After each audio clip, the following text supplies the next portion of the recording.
everyone, and welcome back to the Erasmus Expeditions. We are here with episode 44 of Evermore le Masquerade. This is an ongoing 5th edition D&D campaign that takes place in the homebrew world of mine known as Rostveen. In particular, it's going to take place in a kingdom known as Gerdes, which is heavily based on the Baroque periods of Spain, France, and Venice. This tale has been incredible so far. I've had a blast running, and I cannot wait to get back into it. It's been a little bit since we have played, so we'll go over like a little bit of a recap here in just a moment. But I'm going to give the same beginning that I give at the beginning of all of my games, and that is, if mature subject matter or foul language are problems for you, then you should not spend any time here on the channel at all. But, in particular, this game, we will never feature explicit sex, but as the last episode and this episode are examples of, we're going to get about as close as we can. So, if that kind of thing bothers you, then shoo, away. But, if not, then come on in. The water's fine. Before we do get started, I'm going to pass things over to my players so that they can introduce themselves, plug anything that they may have going on, or talk about where you may or may not be able to find them on the internet. And then I think we're going to get started. So, first, let's start with Kenya. But we're on like 3 years, and it still stresses me every time you do that. I'm Kenya. Is there sin on the interwebs? This is pretty much the only place that you can find me online anymore. It's just life is lifing and adulting is being adulty. But I am playing Vera. Vera is the changeling bard slash warlock who is under the impression that she can control the demon that she's making a pact with, and that she can become its patron. And we are currently in her home, which doubles as, well, mains actually. It mainlines as a very fancy brothel, and we're currently about to fight another changeling. Oh yeah, and there's an orgy with vampires. It's a great time. So we're really looking forward to this session. There's a lot of fangy naked combat that's about to happen, and Vera is here for it. And Matt.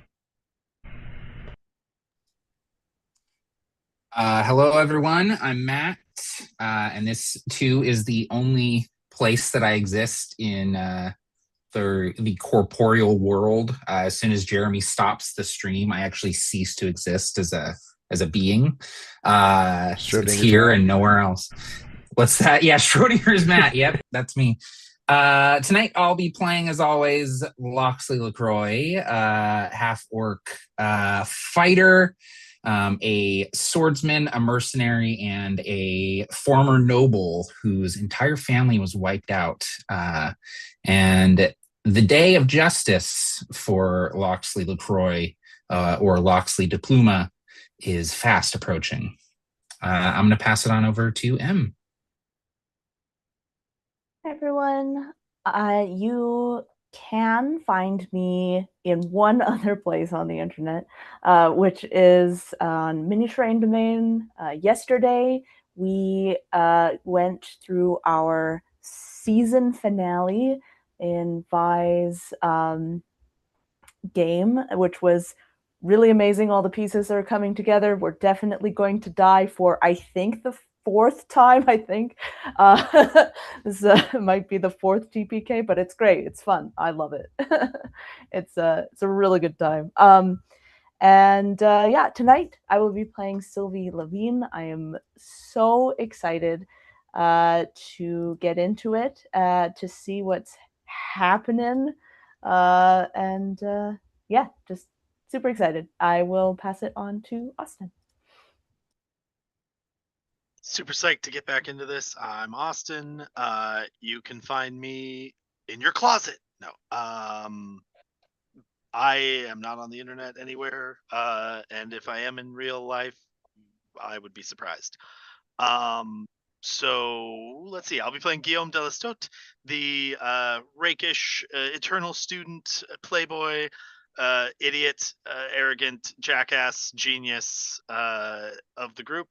Also the resident wizard. So I am really excited to see where things go. One of these days, I'm going to clear my name because I didn't do the murder I was accused of, but in the pursuit of justice, I have subsequently committed several different murders that, as to my knowledge, have not been discovered. It's I feel like Andy Dufresne. Like I was always by the straight and narrow. I had to get accused of murder to become a murderer. But super excited to get back into this. It always feels like it's been too long, even when we play when we don't miss a month. So with that, I will pass it up to Karen. Hello, everyone. I'm Karen, also known as Myth and Gears, here and over at Mini Terrain Domain, where you can also find me on Mondays as well as the every other Tuesday. Mondays is Sandpoint Shenanigans, and yeah, things are wild right there right now. So yeah, that's that. And like everyone else, I am very excited to be here tonight. I cannot wait to play. I will be reprising my role of Cameron-Diego Ruiz y Gonzaga, and yeah, we're about to have the nastiest fight ever, I'm sure. It will be exciting. And send it off to you, Jeremy. Well, I certainly hope it's exciting. We'll have to see. Okay. I think that's all of the business. That business, at least. So, let's go.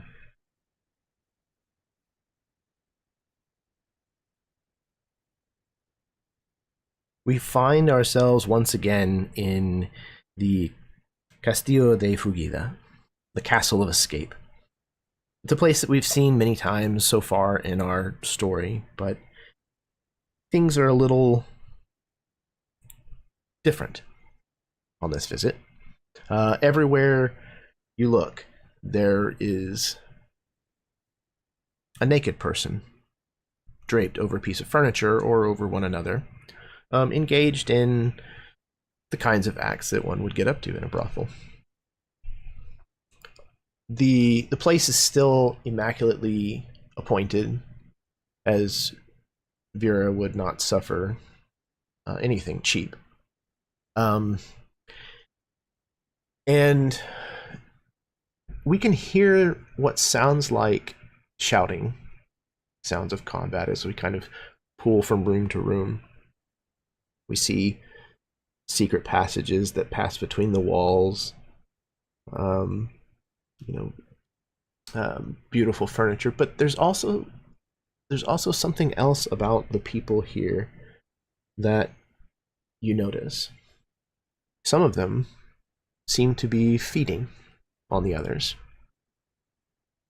Sometimes it starts as some kind of a playful bite, maybe something a little more involved, but there is absolutely blood that has been drawn on more than one of these people. And it's hard to tell whether there might be something about that embrace, that exchange, the power that it tends to have, but also you can see a lot of evidence that the Olavida has been flowing copiously at this event. And as we pull further and further, deeper and deeper into the brothel, we finally find ourselves in a bedroom that we have seen on more than one occasion. Although now it's a little crowded. We see several individuals who are tied up, laid on the bed, one on the floor. And one of the people standing in this room is Locks. But Lox is also lying on the bed, tied up. As Sylvie and... No, I'm sorry, it was Vera and Chimeran, I believe, were the two that walked into this room and had not disappeared at some point through the evening. There's also a few other people in the room. We also see Ella, who has been tied up as well and seems to have been pretty badly beaten. And we see several other people who seem like they're not bothered by your presence in the room, and they are just continuing with the evening's plans. So, as the two of you enter this room and see this, what happens? What are you saying or doing? I think Chimeran's first instinct would be to rush to where Sylvie is tied up to untie her.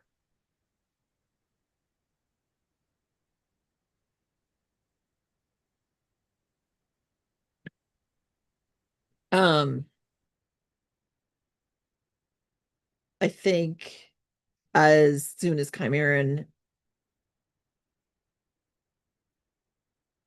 goes to move towards Sylvie, Vera is going to just kind of reach out and grab his arm and no, wait. You don't even know if it's really her.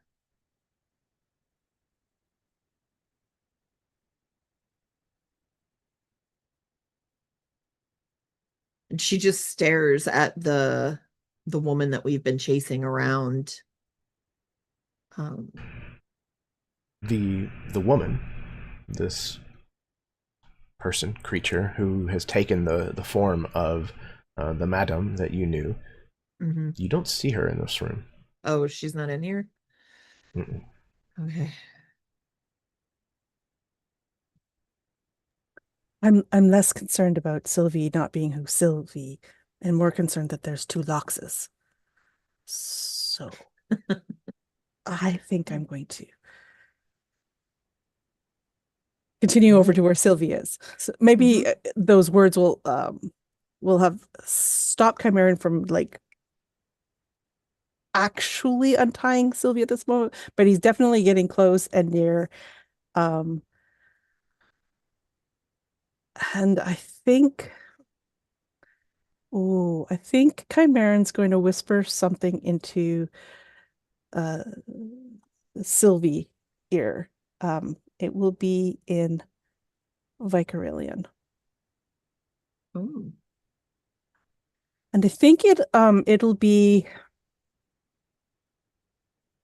like the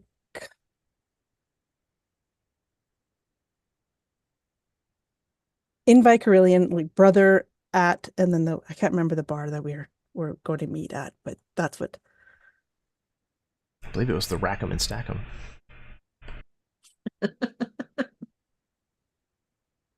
I don't want to say that word though, because that would be in this language. So I think I would probably just say brother meeting when ask that question in Vicarian to the Sylvie that's tied up.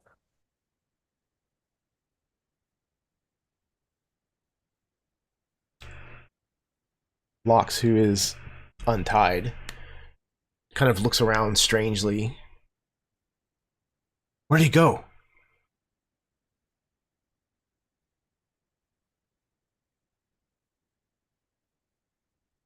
Where did who go?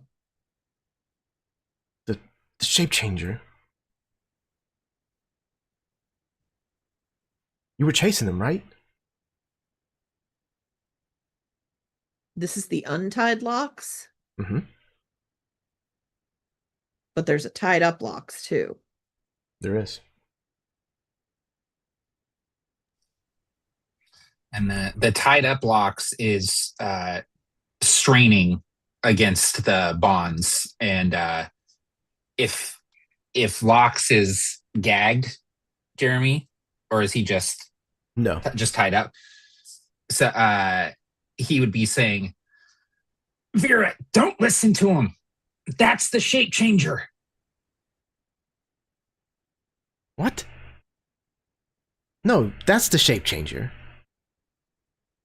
This is easy. She looks at both of them. Who did you fuck in the barn?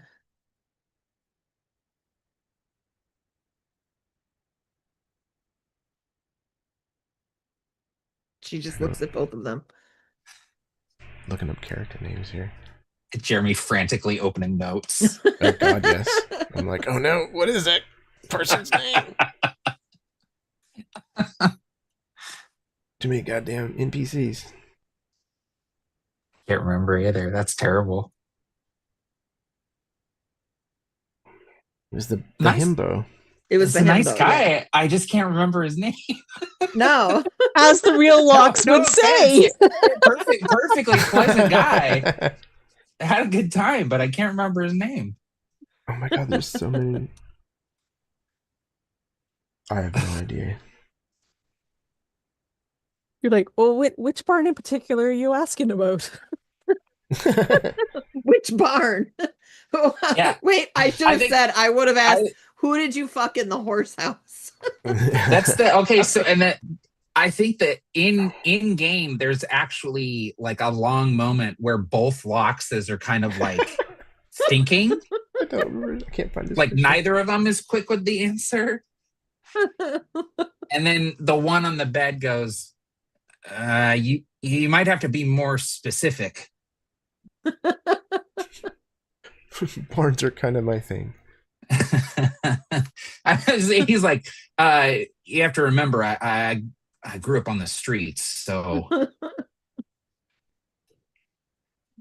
my God, I cannot find this character. Okay. Jeremy, you don't have like a special group that you move NPCs into after they've been. You know, I probably should. I figured alphabetically would be good enough, but you know what? it's really not. Okay. The character standing up says the character's name.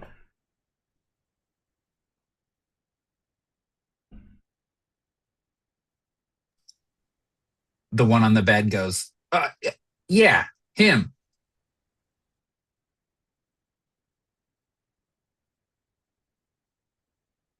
Look, we've got to get the other people untied. The untied Lox goes to Guillaume and starts to untie him. Okay. I will help Guillaume get untied. Did the Sylvie on the bed say anything in response?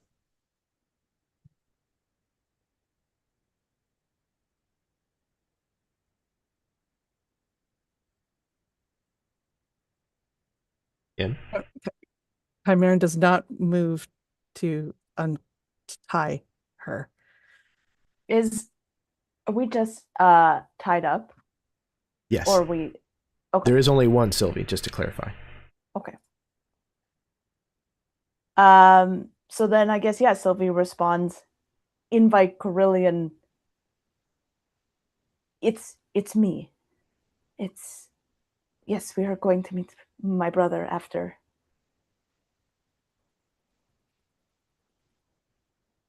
But it's me.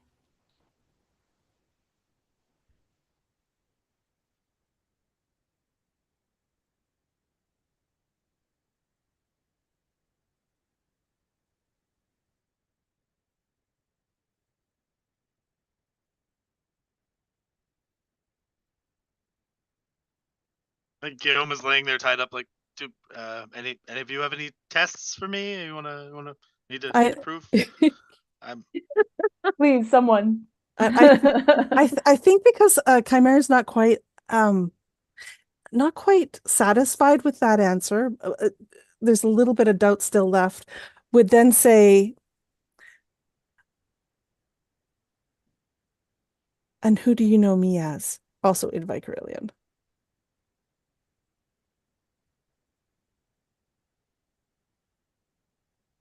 The first time.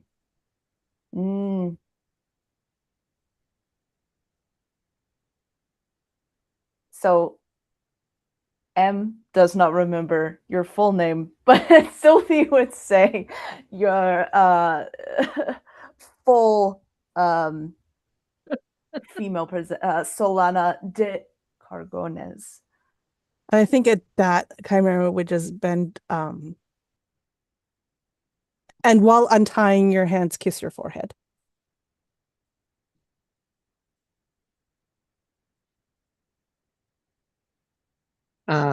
As Guillaume's getting untied, Vera's going to ask him,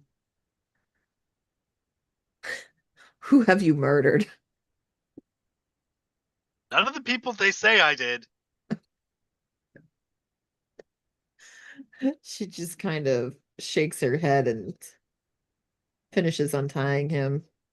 She's keeping a wary eye on the locks that's untied, though, because she's still not 100%.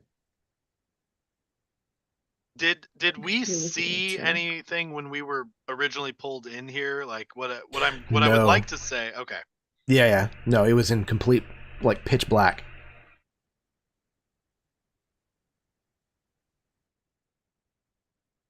Okay.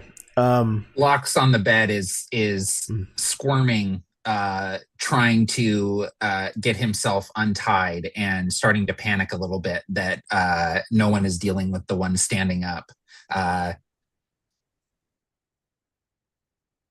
Yeah, the locks that is untied, like, draws his dagger and points it at him to make him hold still. I don't think so. You're not going anywhere. What are y'all doing with Ella? Vera is gonna walk up behind the untied locks, and she's going to like wrap her arms around him and lean her head into him, and she's going to kind of sigh into him and, "Oh, I'm so glad you're unharmed. I'm so worried about you. I don't know what I'd do without you." And while she's doing that, she's going to use the one thing that we've been able to use to identify whether or not it's the shapeshifter. She's going to like inhale very deeply and see if she smells that same scent that they've smelt every time she's changed. So yeah, you can smell a little bit of that perfume, that lavender smell, but to be fair, it's also kind of fairly present in this room. It's pretty strong in here, stronger than it was whenever you lived here. But when you wrap your arms around this locks and like take a really good sniff, there's not any extra to it. There's not, like the smell is coming from him. But he does go, Vera, it's a little clingy. You okay? Um, she she backs off a minute and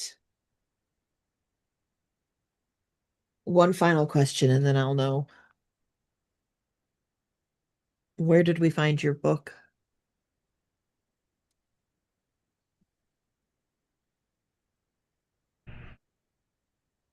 In my family's crypt, in a manner of speaking. She just kind of nod.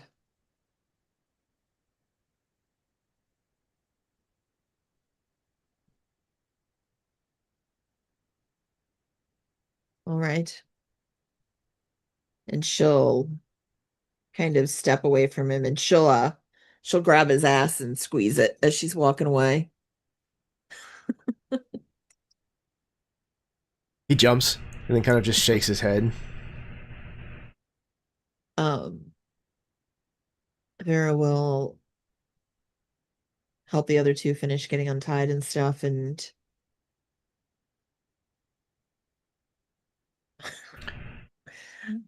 What are you doing with Ella? she's absolutely gonna, oh, I forgot Ella was in there too. I was so focused on these guys.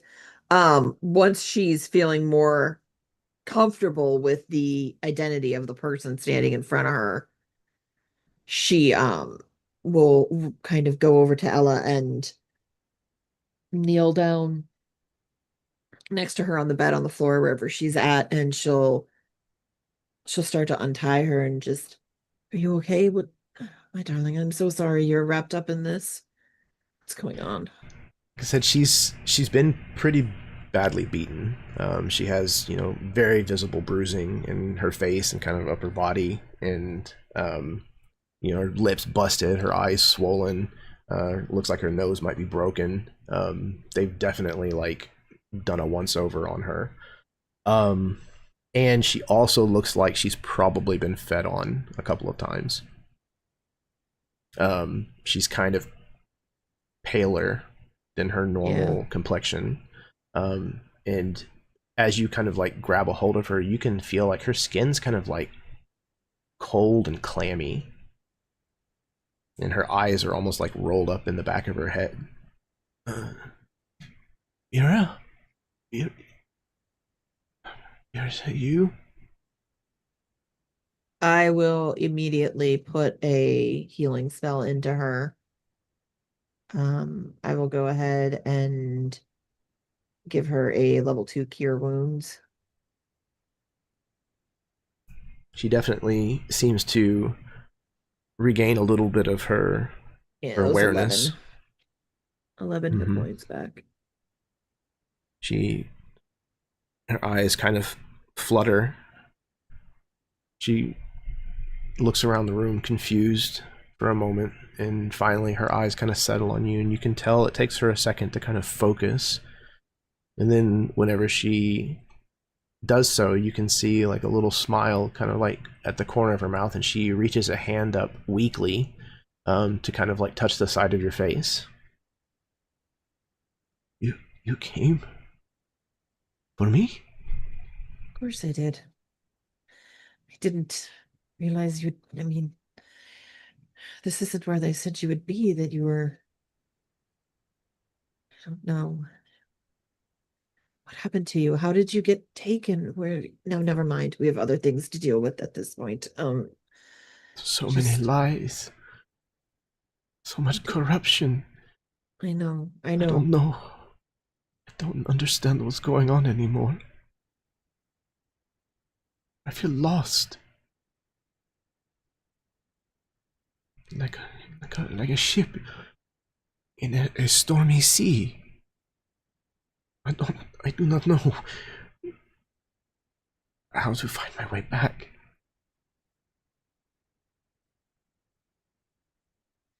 I'll help you back.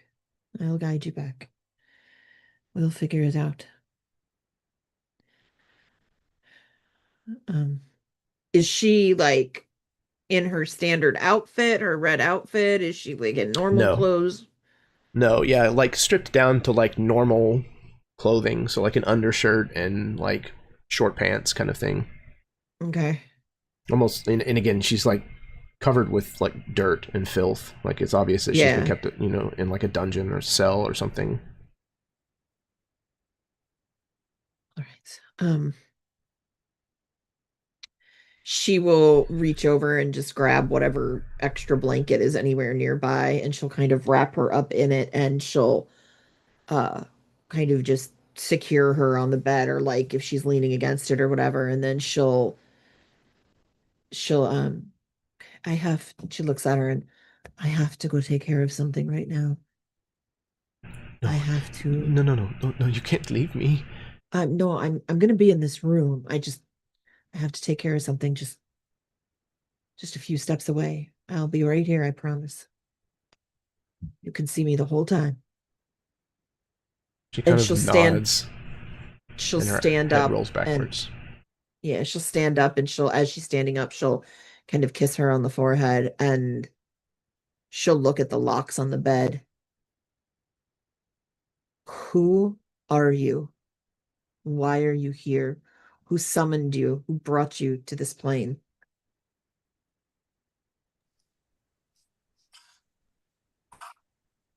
I don't have time for this, Vera. You need to untie me. It's me. It's Locks. The locks who couldn't answer any of the questions I presented.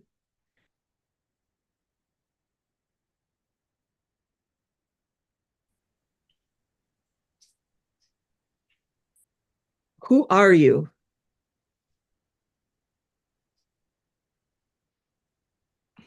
Who do you think I am, Vera?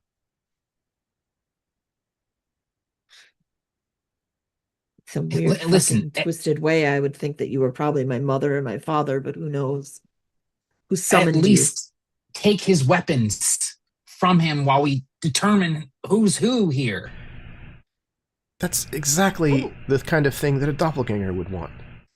Actually, I sorry, I hate to butt in on this, but I think we maybe should. Well, actually, we may not even need to. Loxley, and he'll look down at the one on the bed. I'm going to call you Loxley and you Lox to make this easier. Just so I don't get confused. I don't want to do the 1 and 2 thing. You can you summon your weapon to your hand?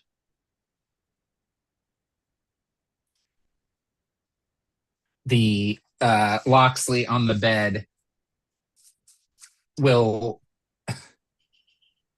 kind of take a moment and then sort of roll his eyes.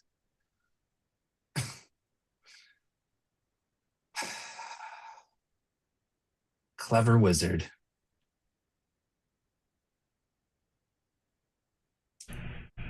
The room goes black.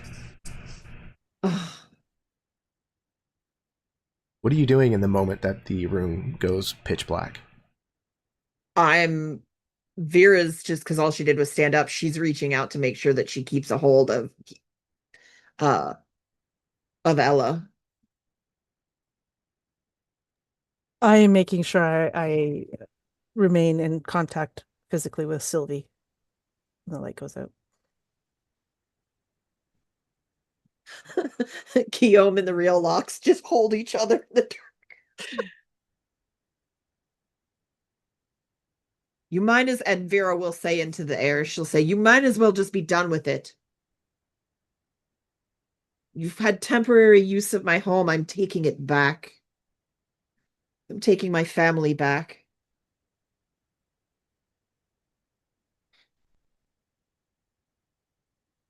The lights come back on. Everybody is more or less kind of where they were before. But there's only one Lox now.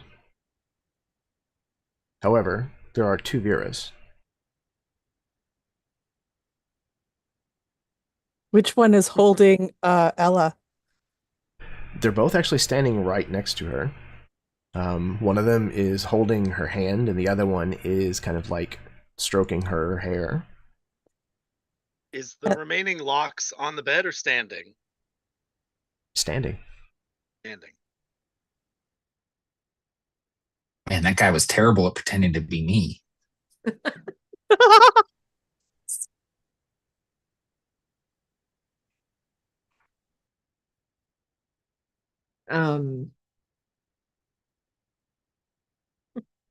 Well, this is a conundrum because, I mean, we're dealing with 2 doppelgangers in either case. And this is also probably one of your fantasies. I I would won't say like I haven't thought about it. to make a gambit. I am going to pull my Edge of Night obsidian dagger and go to strike at Ella. Okay.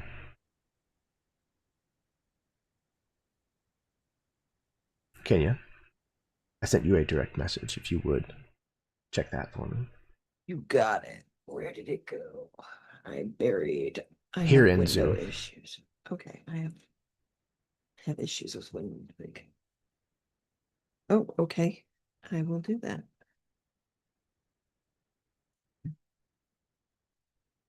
Um,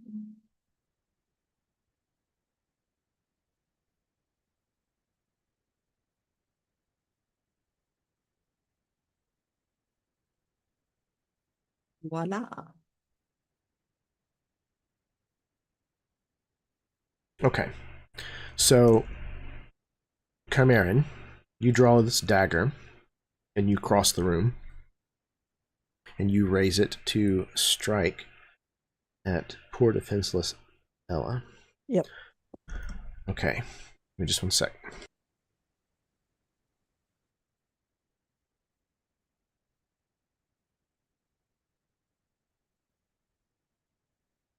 I think the Ella, not the Ella, the Vera that is on the right of Ella lunges for you, Chimeran, particularly your wrists. Try to keep the knife away from Ella. What are you doing? Are you the doppelganger? You're the doppelganger. Don't hurt her. And she'll dive in front of Ella. So one is trying to grab my weapon, the other one is trying to protect Ella. Is that what I'm getting? Sounds like Yep. it. I Vera am that is like going for your hand yeah. looks at the Vera on the bed, says, "How dare you take my form?" I strike the one that was going for the weapon. All right, make an attack roll, please. Just pray. I'm just praying. Oh, it was almost a 26. That'll be a 13 to hit. 13 to hit. Okay. That is a miss.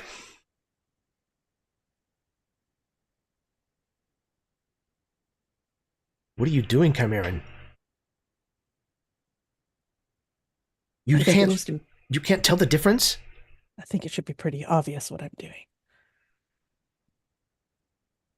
Get her. Get her. She is the one who is trying to pretend to be me. Not the other way around. Vera's gonna grab Ella and kind of like start to pull her away from the commotion.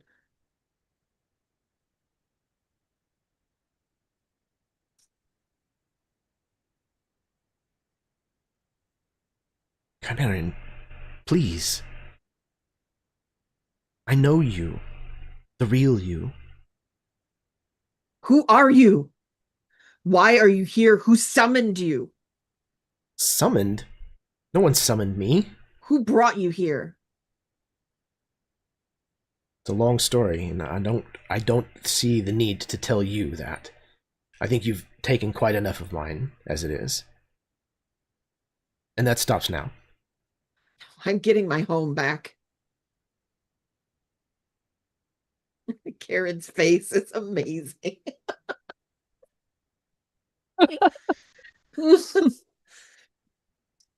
As this is happening, they're like going back and forth.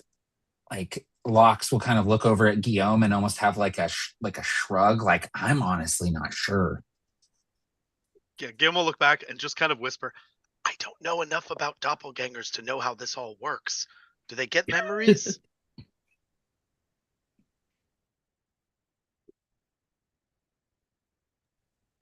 How about this? How about this, ladies? Let's how about you both shift back into your natural states? I've seen the real Vera. I'm hoping that I'm not prejudiced enough to believe that all doppelgangers look alike. I assume there will be subtle differences. So do that. I am not going to change just because you've asked me to, Gil. All right, that does sound pretty real. I would like to, while they're talking, I would like to pull a book out of my backpack.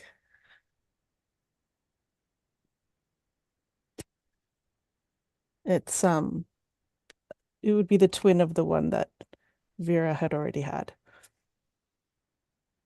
Okay. Guillaume will kind of jump back like, "Whoa, hey, let's not make a bad situation worse." Oh, that's all about making a bad situation worse.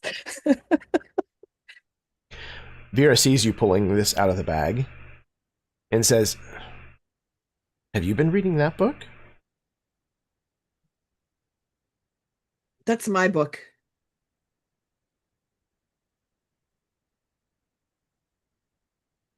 Vera turns to the one on the bed and says, "We found more than one, which you would know if you were the real Vera." I am. That one is mine. How did you get it?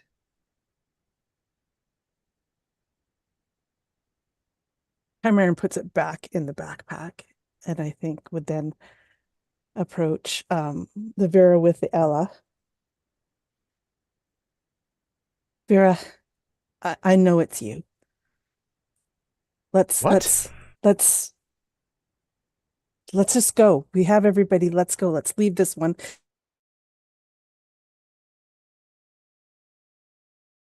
The Ella, I would like to. Oh, I'm gonna try to. We're gonna try to. Oh, I don't want to kill you, but I want to try to strike you. Vera's like nodding. Yes. Okay, let's go. Can you help me carry? Can you help me carry her? I'm not strong enough. Lux, perhaps you can help. And I pretend to like go to help that Vera carry the Ella. Meanwhile, I'm going to underhanded stick the dagger in her belly. Okay. You can roll with advantage. Oh dear. Oh dear, I'm so sorry. Okay, I forgive you. It's a terrible situation. I did it to myself. You I did. You wrote did. changeling on my character sheet. That was done. Oh no, I rolled a 28 on the first one. That's Okay, a the hit. next one is a 19, so it's a 28 to hit. I am so sorry. I'm not going to put the sneak attack damage in it because I am You not sure? 100% confident. Okay. That hurt. Really That is bad. 8 points of damage. Yeah, that hurt. Okay. Yeah, you feign helping, and just as Vera seems to have fallen for the ruse, you drive this dagger home. You know where the vital spots are, and you, at least you think, and you make a softer strike, but Vera cries out in pain. Come here, and why? Well, you obviously aren't the real one because Vera wouldn't cry out with that pain. See? I told you. After all this time, I can't believe that you couldn't see through this ruse. You don't know me well enough to know that that's not me. Let's roll initiative. That was so cool. I that was really well done. Match a sneaky bastard being involved.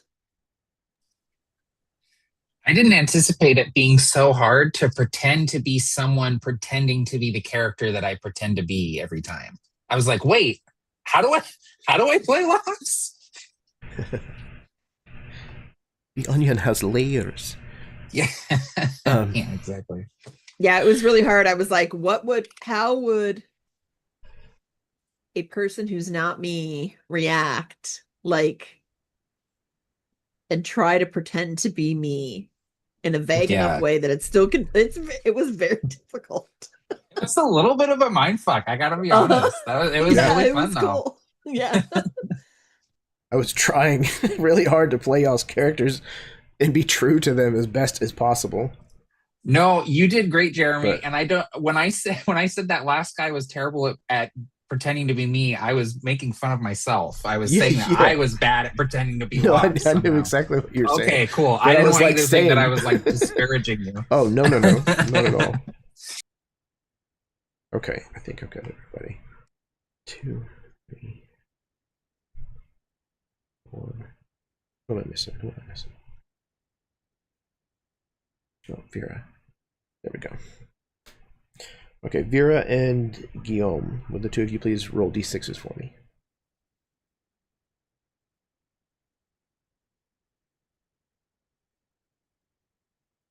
Yeah, Matt and chat made the same Robert Downey Jr. joke. Just a dude playing a dude, disguised as another dude. I came so close in the chat in our chat to saying when he said that, like, yeah, but does Lux need to be in blackface? God, no. Okay. What did you get on your d6? Guillaume? 4. Sorry, I completely missed it. All right. Okay. the guests kind of stop doing what it is that they were doing before, and have obviously been paying attention to the way that things are unfolding, and looked a little confused, and then intrigued and entertained by the scandal of it all, and are very much kind of watching what's going on, and are just kind of sitting there watching and not doing anything yet. Come, Aaron. It is your turn.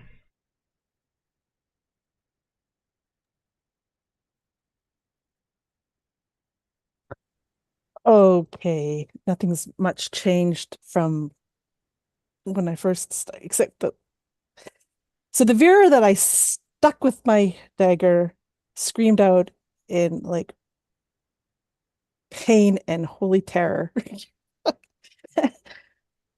I don't know. I would like to I don't want to hold that.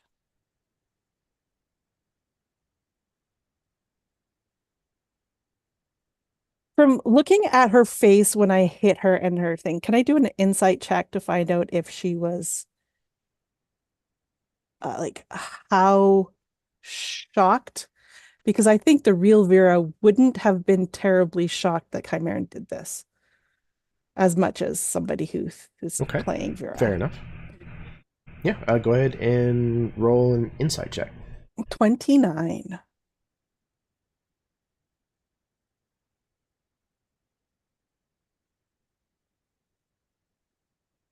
Okay. You see that her face seems genuinely shocked for the briefest of instances. And then it kind of covers a little, and you're pretty sure that this person is really good at lying and about hiding their true emotion on their face. You're pretty sure Vera's good at it. But do you think this person might actually be better than her? So you don't think it's actually her?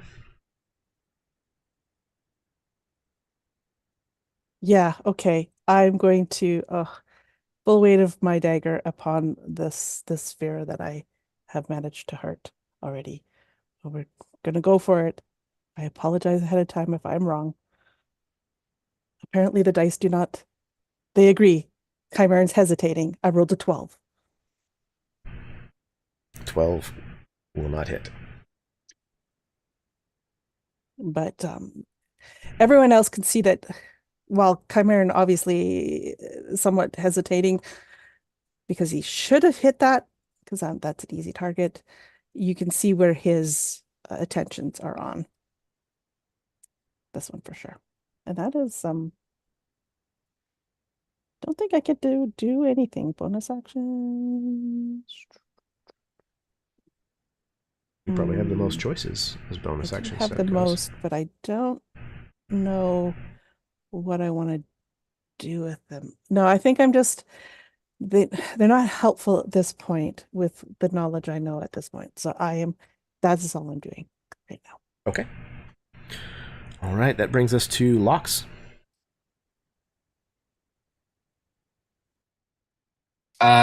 Following Chimeran's lead, Locks will dash across the room. This is like a fairly small room, right? Yeah, I mean, as far as bedrooms go, it's ridiculously large. Okay, as far as like, regular meeting rooms for a dozen people, yes. Mm-hmm. But I can close the distance sort of in easily. One go. Okay, cool. Easily.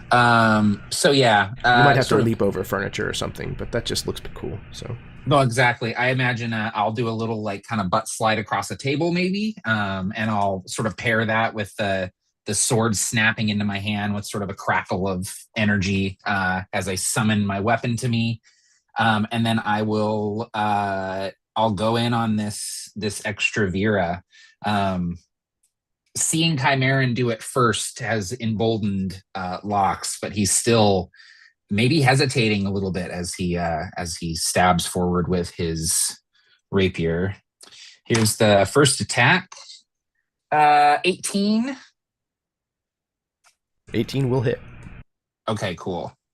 And then, next attack is a crit miss. And the third one is a 2 on the die. So that's a hit and 2 misses. So that'll be 1d8. 9 damage. This is my magic silvered weapon, if that matters at all. It does not. Okay.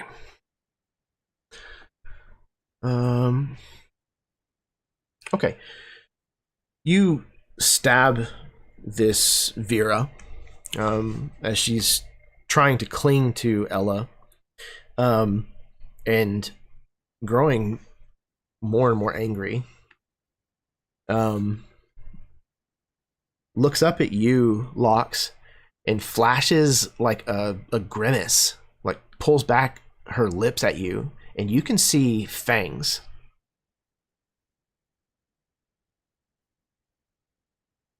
And the doppelganger is going to use one of its legendary actions to cast the room in darkness once again.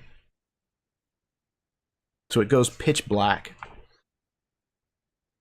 None of you are able to see, even with dark vision in this instance.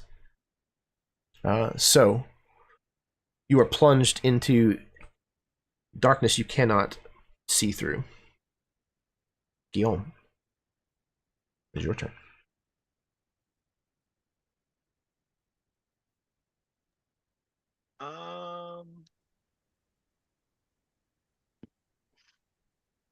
There's any plans I had out the window.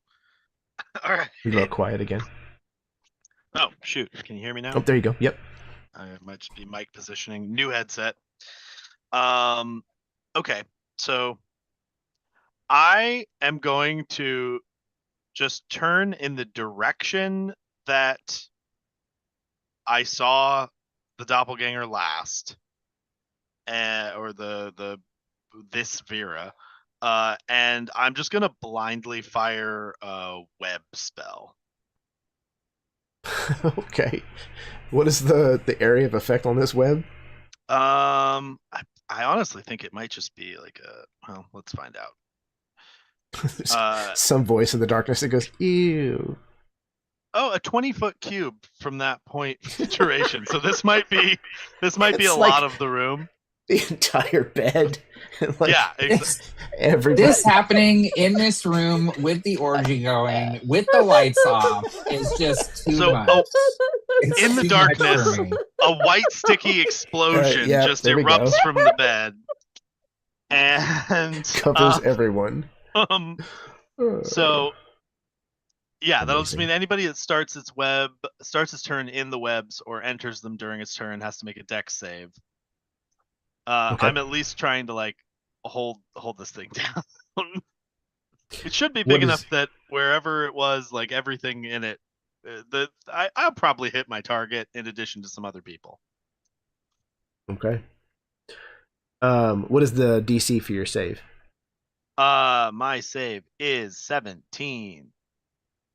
Okay. I don't think my staff affects that. All right. All of a sudden, several of you that were in the vicinity of the bed are just covered with what feels like you just walked through a giant spider web in the dark. And whenever it becomes your turn, we'll have to roll to see if you can get out of them.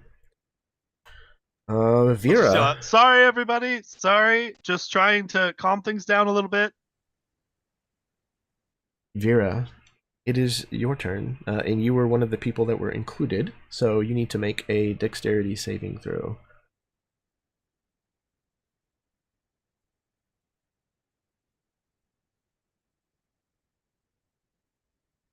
$13.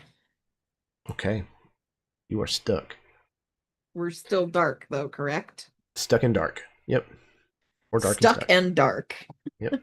It's a Friday night again. It's dark and it's sticky, folks. Look out. I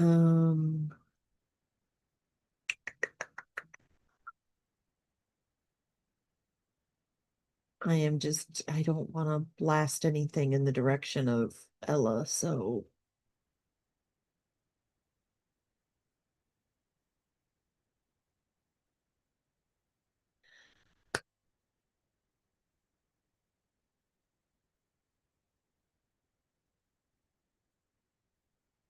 I have a thought. It looks like you've had like 4 of them rapid fire. Yes. Like, Yes. I'm very intrigued. I would like to. Hold on a second. This is what you need to do.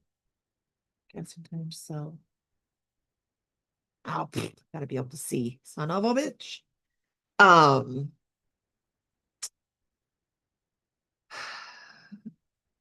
I am going to hold Vera's action for when the vision comes back.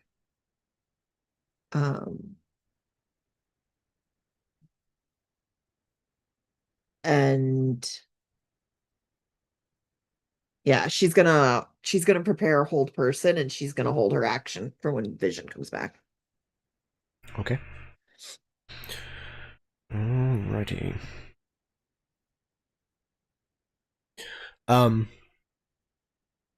All of you hear the door to the bedroom open,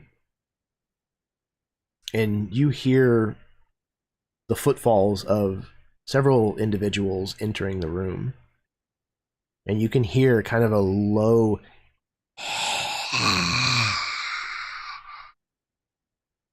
kind of hissing, groany creak as it starts to kind of spread around the room through the darkness.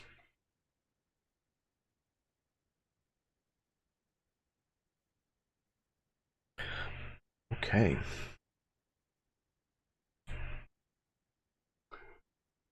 Let me... Okay. Sorry, just doing a little bit of bookkeeping.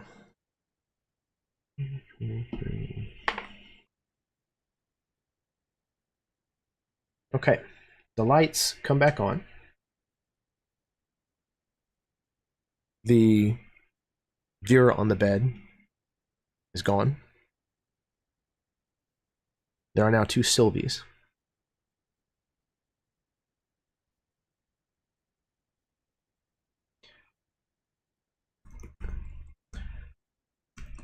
Who's at the door? Because I had that reaction with yeah. the who came in the room. So you see, looking around the room, let me see if I think I have a picture of these. I better.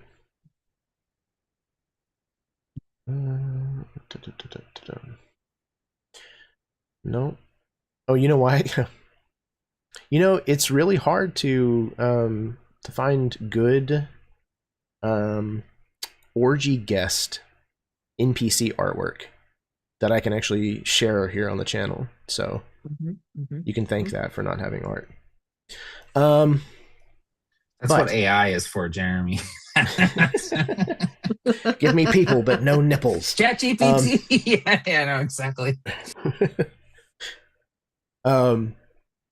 So you see several other individuals from the orgy that had been kind of like in different rooms throughout the brothel. They are not wearing anything, and are almost kind of like half crouched, almost like in a feral position, with their teeth bared, and you can see fangs. These definitely look like they are going through the transition. They may not be fully fledged vampires just yet. There's a little bit more life to them, but they've definitely started that change. And there's how many of them? There are 6 of them. Holy crap on a cracker. Okay. I am going to cast a 4th level hold person, which will allow me to hit 3 of them. Okay, excellent. I need a DC 16 wisdom save, please, from the 3. 16 on a wisdom. One of them just barely passed. The other one, oh wow, okay, he passed. No way. It was 16? 16. Yep. Okay, so all 3 of them actually succeeded. Oh, damn. Yeah, the lowest I rolled was a 15. Okay. Okay. Jeremy's So cheating. Got it. Vera launches this spell at the group that's kind of gathered at the door as they're entering.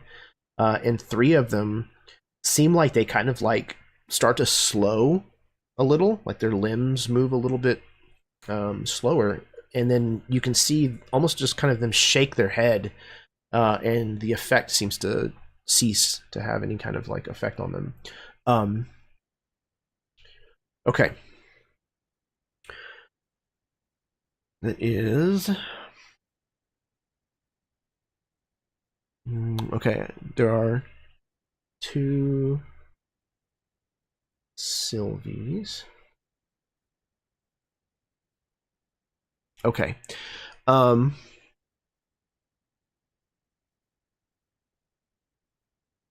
Yeah. One of the Sylvies kind of reaches up almost like in surprise at these creatures that have just entered the room. And when she does so, there's like this shimmer that happens on her face. And then immediately you see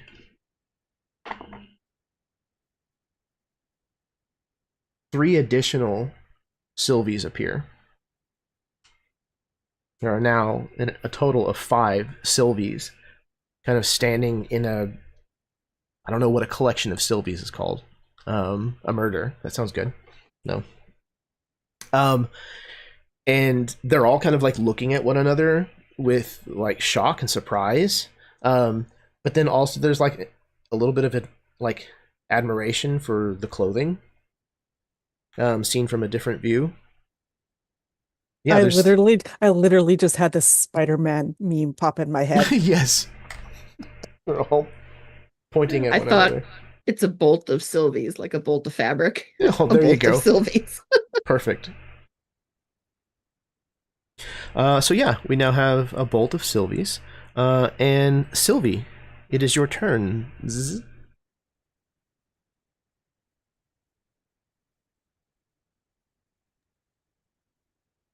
Sorry, my brain just like 5. So, okay. So I think one of the Sylvies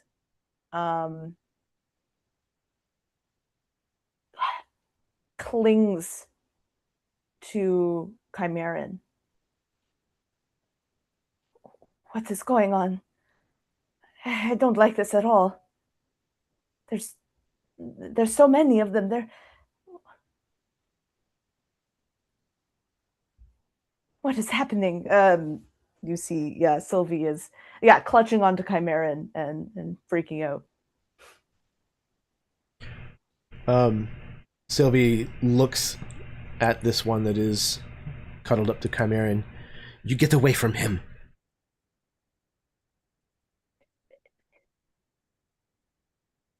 And they're trying to trick you, trying to keep you from me.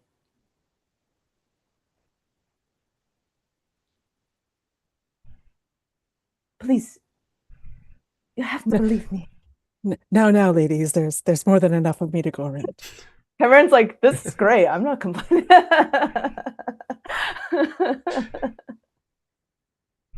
Sylvie like rolls her eyes.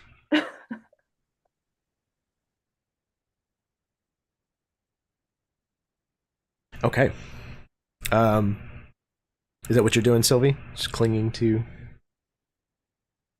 All right. Clinging, hiding. Yep. Those are all free actions. Okay. The guests, several of these creatures that had kind of entered the room made these hissing noises, like at these guests who were kind of laid around the room. And now these guests are less entertained by what's happening and seem like they're becoming agitated. And their anger is directed at all of you. And they start to get up from whatever various positions that they were in and collect things about the room. One of them, several of them reach up and take these Olavita bottles and either hold them by the neck as a bludgeoning instrument, or several of them break them on pieces of furniture to have the jagged glass ready to slash at you. You see a few of them are like breaking chairs and stools to use the legs as club-like weapons. And there is even one that has used the same implement that they were using before they stopped. And they wield a riding crop. Because you've seen these in horse houses.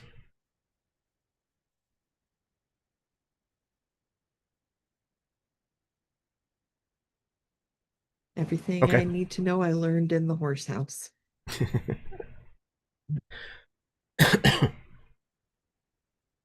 All right. Chimeran, it's your turn. So am I also caught in the web? Oh, I think you are. And I have key. So you'll need to roll a dex save. Okay, so let's do that first. Oh, that's a bad roll. That's a 15. Yep, not quite. So you two are stucketh. I too am stucketh. I will then... Seeing as I'm stucketh and I have these two Sylvies upon myself, I will in Vicarian say, oh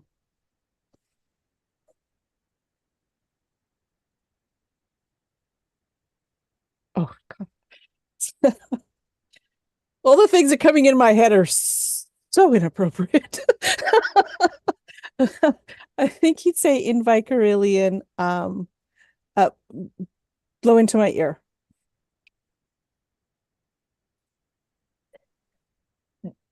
Now? Here? Really?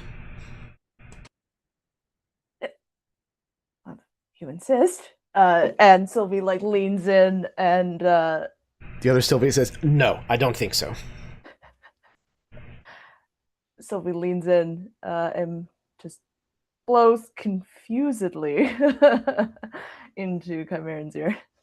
The other one does, and does so softly. I thought you said never. Oh, which one did it first? I think definitely the one that's clinging, the clinger, Sylvie. Okay. I will cling back to the clinger.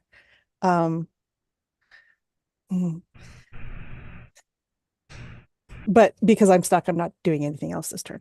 So that'll be that. All right. Locks. And is back to you. I believe I am also in the web. Okay. Yeah. So you will also need a dex save. Dex save. Okay. And I need to remember I have that thing where I can re-roll. Let's see. It's a fighter. Yeah. Okay, my dex save is +5, so 14. I don't think that's going to do it. It is not, sadly. Okay, you can re-roll a saving throw that you fail. Okay, so I Perfect. know that I fail it, so now I can re-roll it with my indomitable ability. I rolled even worse. Oh no.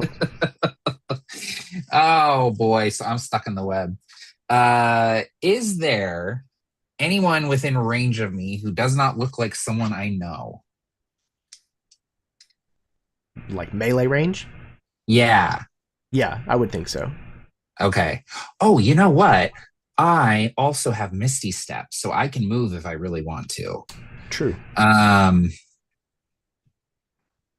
But if I'm within striking range of some of the vampiric party goers, I will strike out at them, and maybe more than one of my 3 attacks will hit this time. So that's 18 on the first roll. Will hit. 24 on the second, Also and 18 hits. on the third. Okay, that is 3 hits. Okay, it's 3 sets of damage coming at you here. That'll be 8, 13, and 10. Holy crap. All right. 13 would be, and then 10. Okay. Yeah, you give this, the one that's closest to you, 3 incredibly wicked slashes. And it's looking terrible.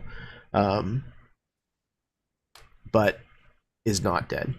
Or not yet. Okay. I wonder if action surging would be worth it.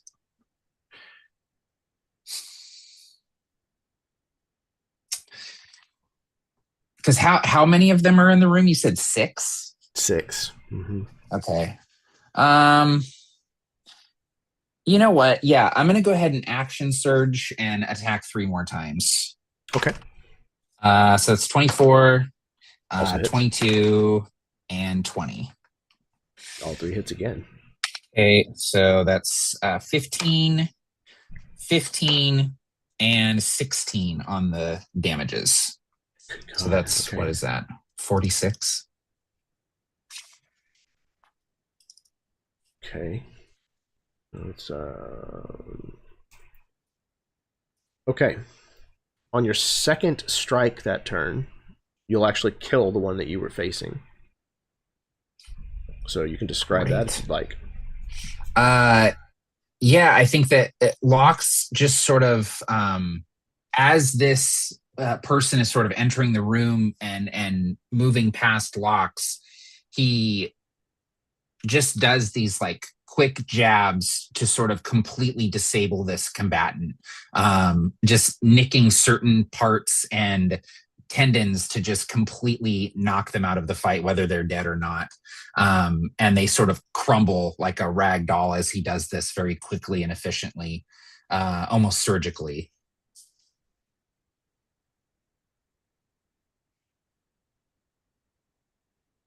Excellent. Okay. And then if there was another one within striking range, I would love to apply the rest of that last attack I had, but also understand if that was it. So I think that you could potentially get to another one, but you might have to do Would your have to Misty move. Step. Yeah. No problem. That's Okay. it for me then. All right. Guillaume, it is your turn.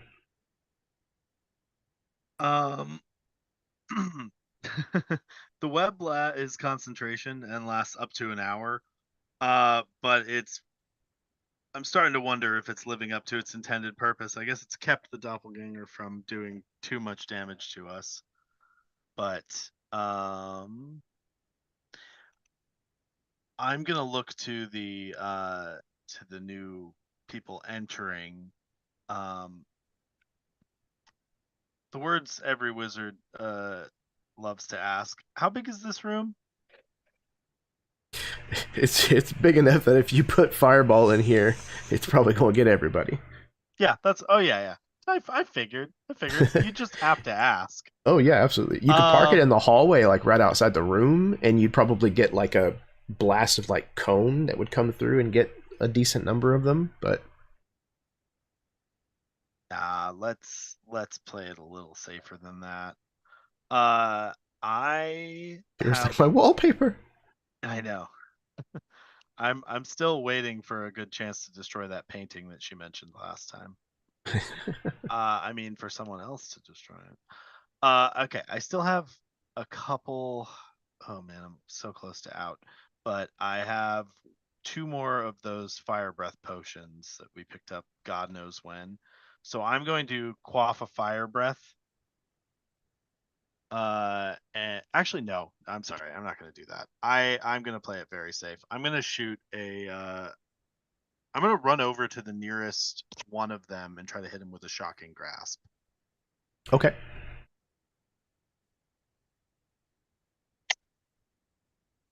Okay.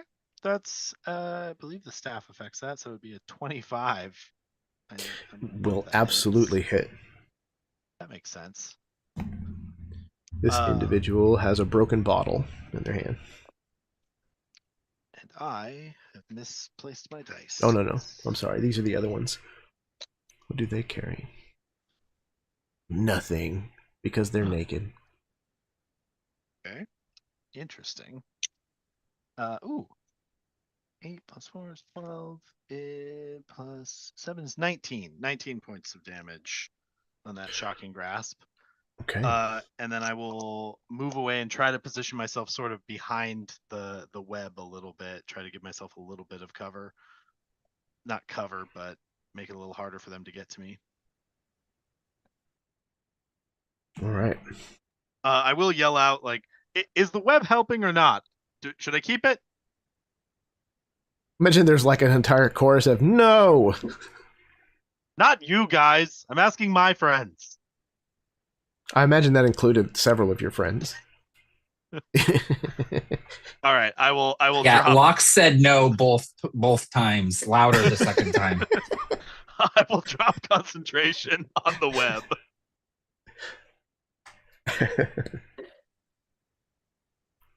Amazing. Okay.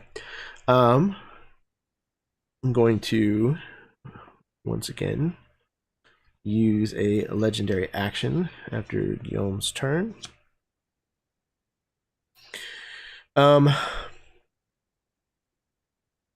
Chimeran, the little bolt of Sylvie's kind of like meanders over to you, calling to you and kind of begging you to not pay attention to these other ones. And I mean, there's just like this non-stop like sensation of being touched and like spoken to from like several different angles and directions. You get a little vertigo almost. And all of a sudden you feel a really intense like prick at the base of your neck. I do have just so you know, I do have where's my inventory? I do have my leather armor with a neck shield that I purchased right back. What does that bring your armor class to? What it makes my armor class 16, but it gives vampires disadvantage on their bite attack. Ah.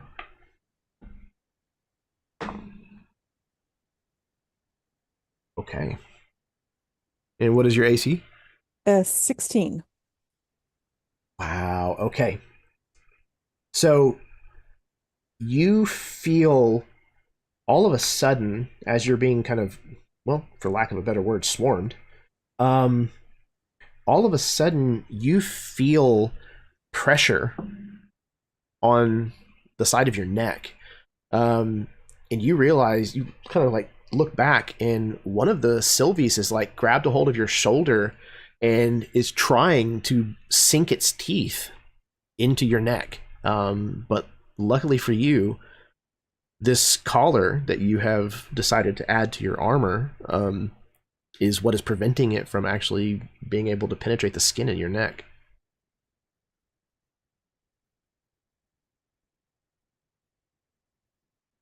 Okay. That happened after Guillaume. Vera, it is your turn.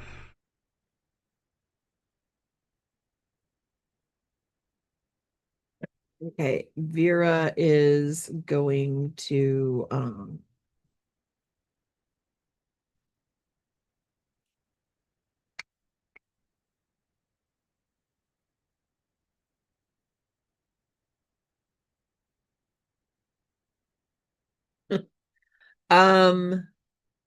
Vera is going to I'm trying to figure out where she's at. She's actually over by the bed. It's the Right. other Vera No longer pulled. held by the web. The web, though. Right. Right. And then the other Vera pulled Ella away. So Ella's like between the door and the bed. Um Yeah, she's absolutely slumped back down to the ground. yeah. I'm going to go ahead and oh, you know what I'm gonna do? I want to look at both the Sylvies. Well, all the Sylvies. I want to look at the Sylvies.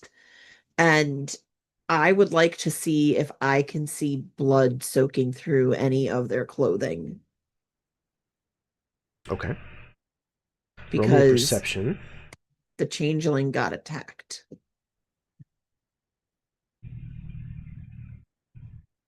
Perception. I don't see. I see Sylvie's. 11. You do. You see a lot of Sylvies. Mhm. But you think you might see flashes of blood, maybe? But then again, several of these creatures have already been injured. Yeah. And some of these guests that seem to be kind of joining the fray have been fed upon. Some of these other creatures have blood on their chests and bodies.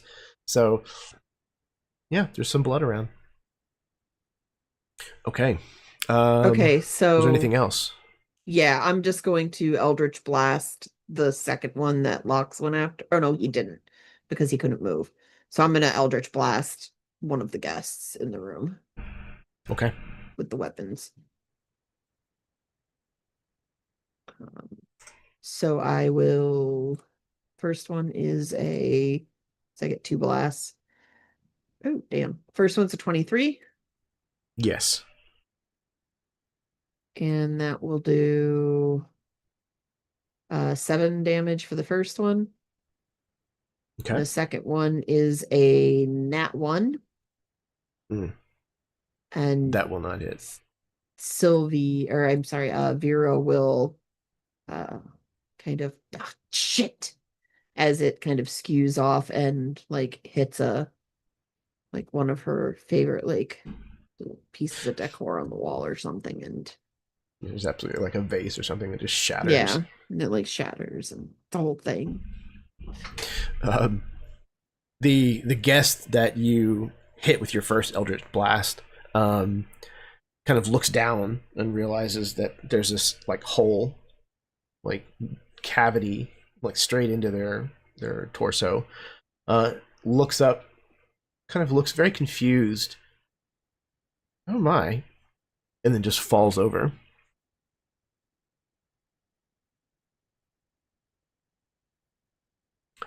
Okay.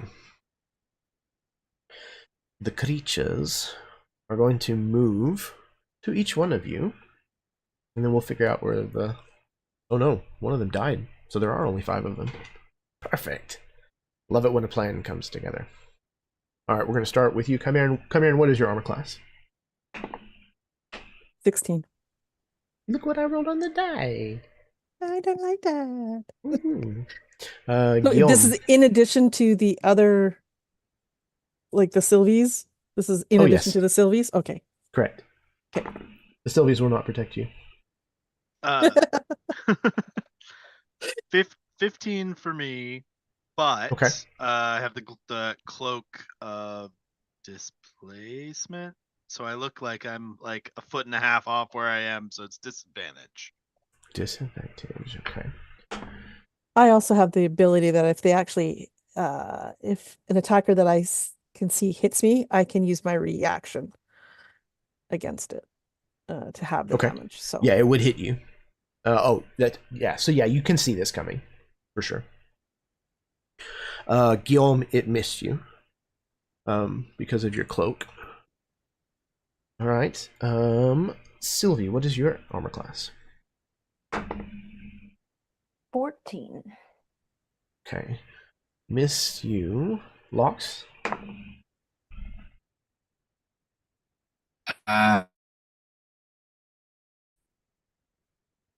Uh-oh. oh no. yeah, armor. Going robot-y. You still there? Okay. We'll come back to you. And Vera. I just went, right? Or are Mhm. you attacking me? I'm attacking you. Okay. What's your armor class? It is a 15. Okay, they missed you as well. Matt, you back? Woohoo! Oh, there he is. You good? Yes, I think so. Okay. My internet dropped for like half a second. Sorry Yeah, about that. it kind of just glitched out. Nope, you're good. Yeah. What is your my armor class? AC is 17, and I have the Okay. same anti-vamp armor that Chimeran has. Excellent. I'll also pop a shield if I need to. Okay, so they definitely did not get close enough to hit you. Oh, okay, cool. Okay. So I think Chimeran is actually the only one who got. That's because I'm distracted by all the Sylvies. I mean, there are a lot of them. You're thinking, my God, Christmas is going to be expensive. But also fun. But they're easy to shop for. Just get 6 of the same thing. Okay. This is one of these. Plus that. Okay. You are going to take 4 points of piercing.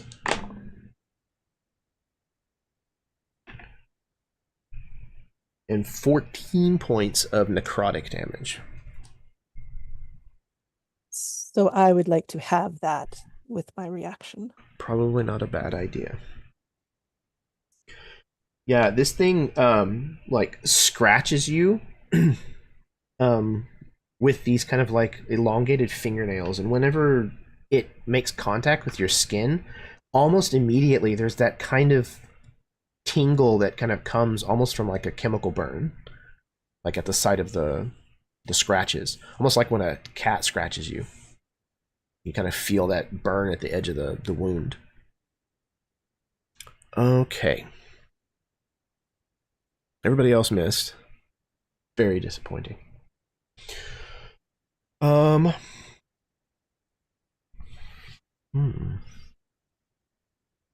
to do?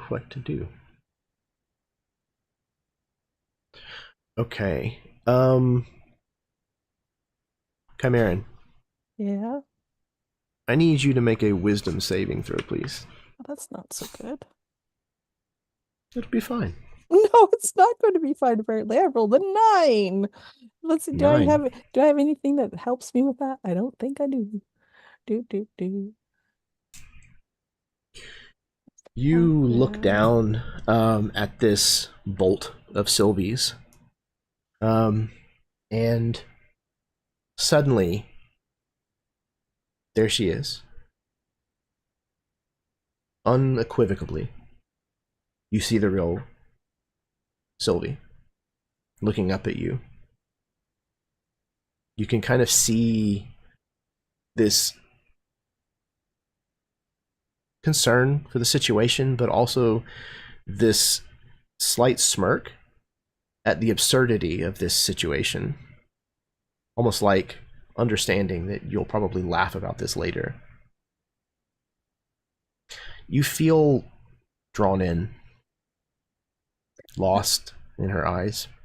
When is this a charm spell? Because I do get advantage on charms. It is a charm effect. Okay. Then I'm going to roll again. Please do. It's not much better. That's a 12. Okay, carry on. Excellent. Deep into her eyes, and you feel that you are lost. You remember all of the times that you've had together. And you want nothing more for things to just return to those little quiet stolen moments that you've had together. All of this fighting, all of this stuff that is going on here in El Hidalgo, to just leave it all behind. That's the real Sylvie. And you know that you would die for her. Cool. Sylvie, it's your turn.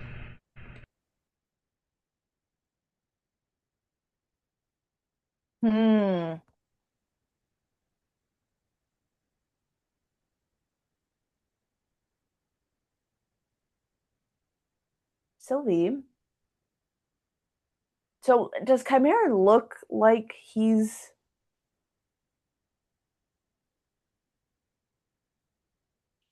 spacey charmed? I don't know. How does Chimeran look? Okay, so first of all, which Sylvie around me is it? Is it the one that was nibbling on my neck? Was it the one that is clinging to me? Was it the one that's lying at my feet? Is it the one that's, It's the one that's kind of standing just a little bit back from everyone else. Oh, and is kind perfect. of watching the rest of them do this. I think then what Chimeran would react would be to try to slough off the clingy one, while kind of like trying to pull the hand of the one that was trying to nibble away. It's not his turn yet, but that he's like looking going towards that one that's there. 'Cause that's the real one. Must give to her. So that's what you see. Yeah. Excellent. So, seeing that Chimeran is kind of looking at that one, the one that was trying to, like, was next to you, holding you, it's like, no, Chimeran, that is not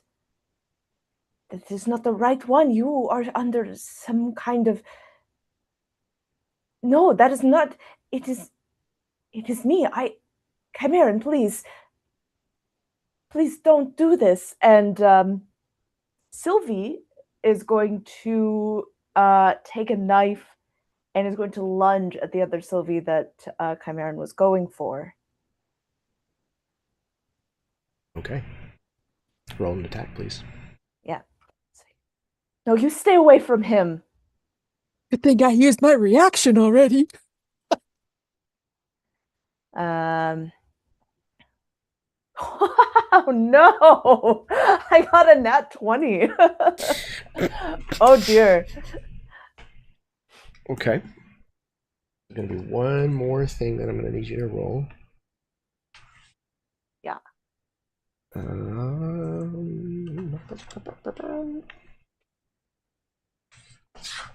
I think it's a D20. A D20? I believe so. Yes. Please roll a D20. 10.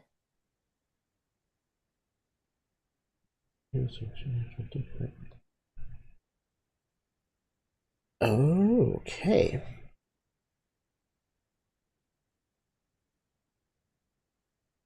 Interesting.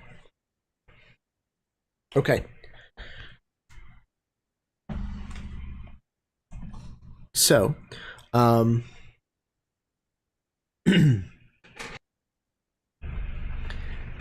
this strike lands. Go ahead and deal your critical damage with your dagger, you said?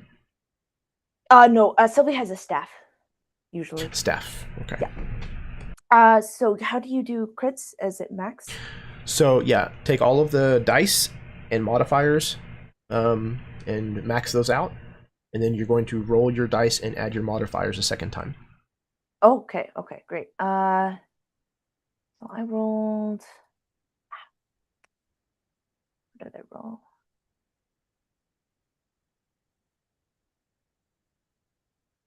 +6, +16, +2. Oops. That is going to be 26 points. 26 points. It is going to be bludgeoning. Is it magical? It is magical. I'm Okay. just double checking. It also might be radiant. I think I put one of my arcane things on it. I'm just double checking. Oh, your infusions. Yeah, there's a radiant weapon infusion. Yep. Yes, yeah, radiant weapon. Excellent. Gives you extra dice, or?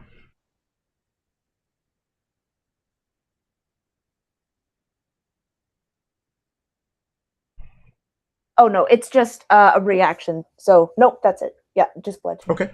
But it is magical. Yeah. Okay. So yeah, Sylvie, you close with this Sylvie and strike at her, and hit her on the side of the head with your staff, and she cries out and reaches up and grabs a hold of the side of her head, and kind of looks at you and looks at Chimeran like they're injured more than the wound on their head at this betrayal. And then this Sylvie is going to cross away from you with a legendary action. This Sylvie runs kind of to the wall, puts her hands on the wall, and begins to climb up the wall as if it were a regular flat surface. Wait, Sylvie, my love, the one I know it is the one climbing up the wall right now? Yes. God Isn't she damn. spectacular? I did not know she had that in her. Absolutely amazing. But this other imposter just stabbed her. It's understandable that she would flee. Oh, And absolutely. she's very gifted. You just didn't realize that I did not know this she was could among her stick to the walls. tools. Yeah. She's been You're holding out on surely- me. We could should have had so probably much more attack. fun. Yeah, I was going to say, you're sure that this could come in handy later.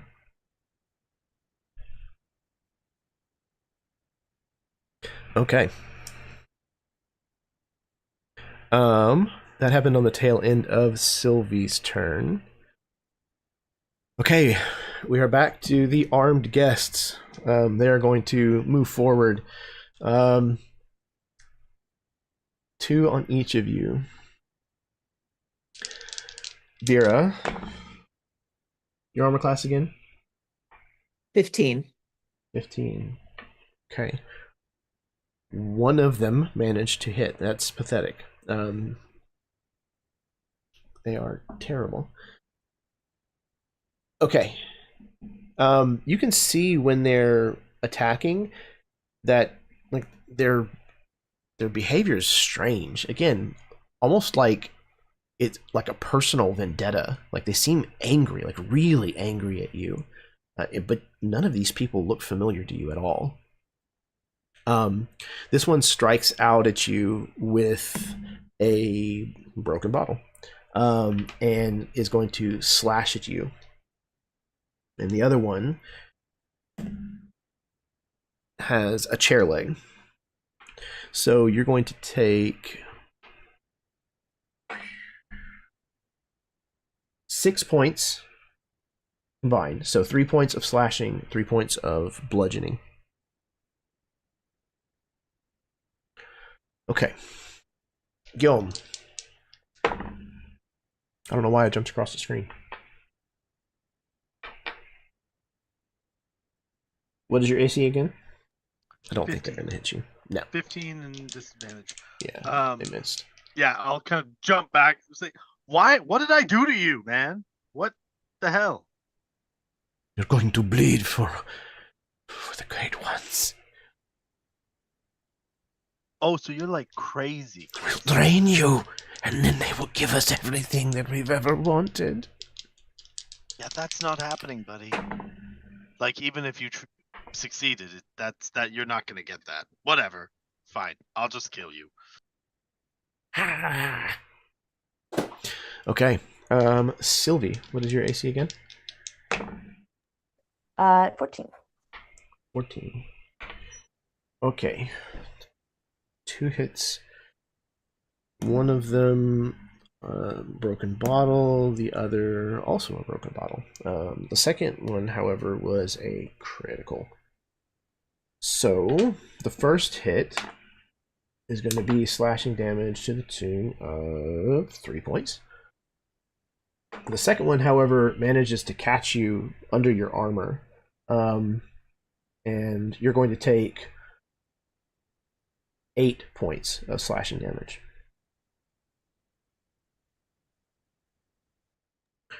Okay. Lox, what is your AC again? 17. 17. They missed. And Vera. Oh no, I got you already. I need to jump back across now. Chimeran.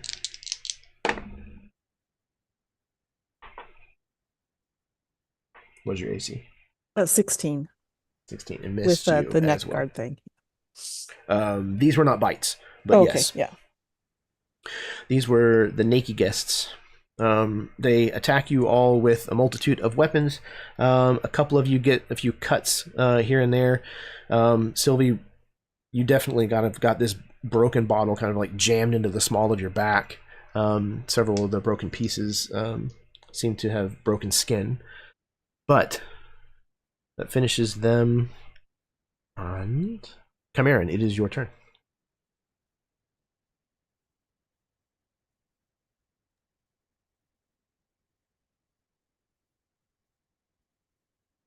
Okay, so I know there's 2 that I don't like right now. There's the one that was trying to bite my neck, and then there's the one that, hit my girlfriend. And so, Mm-hmm.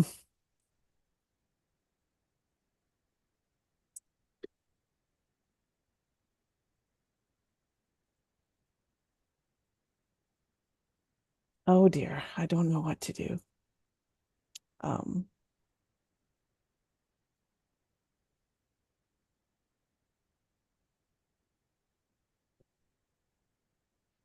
I know, kid. I know what to do. I'm gonna have to. That's the one I was going to do, the one that hit my neck first until, somebody attacked my girlfriend. So I need to attack the one that attacked my girlfriend because she's obviously not the right one. Good gracious, I am so sorry if I kill you. It would be bad. Oh, that's a 27 to hit.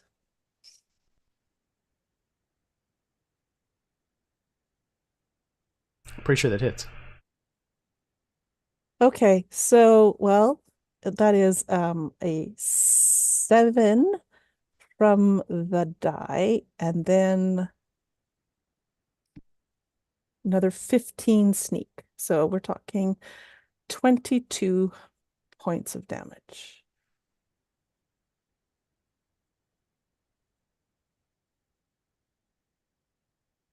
And I will try to move, get away and move towards where my girlfriend is climbing up to the ceiling, so I can protect her better.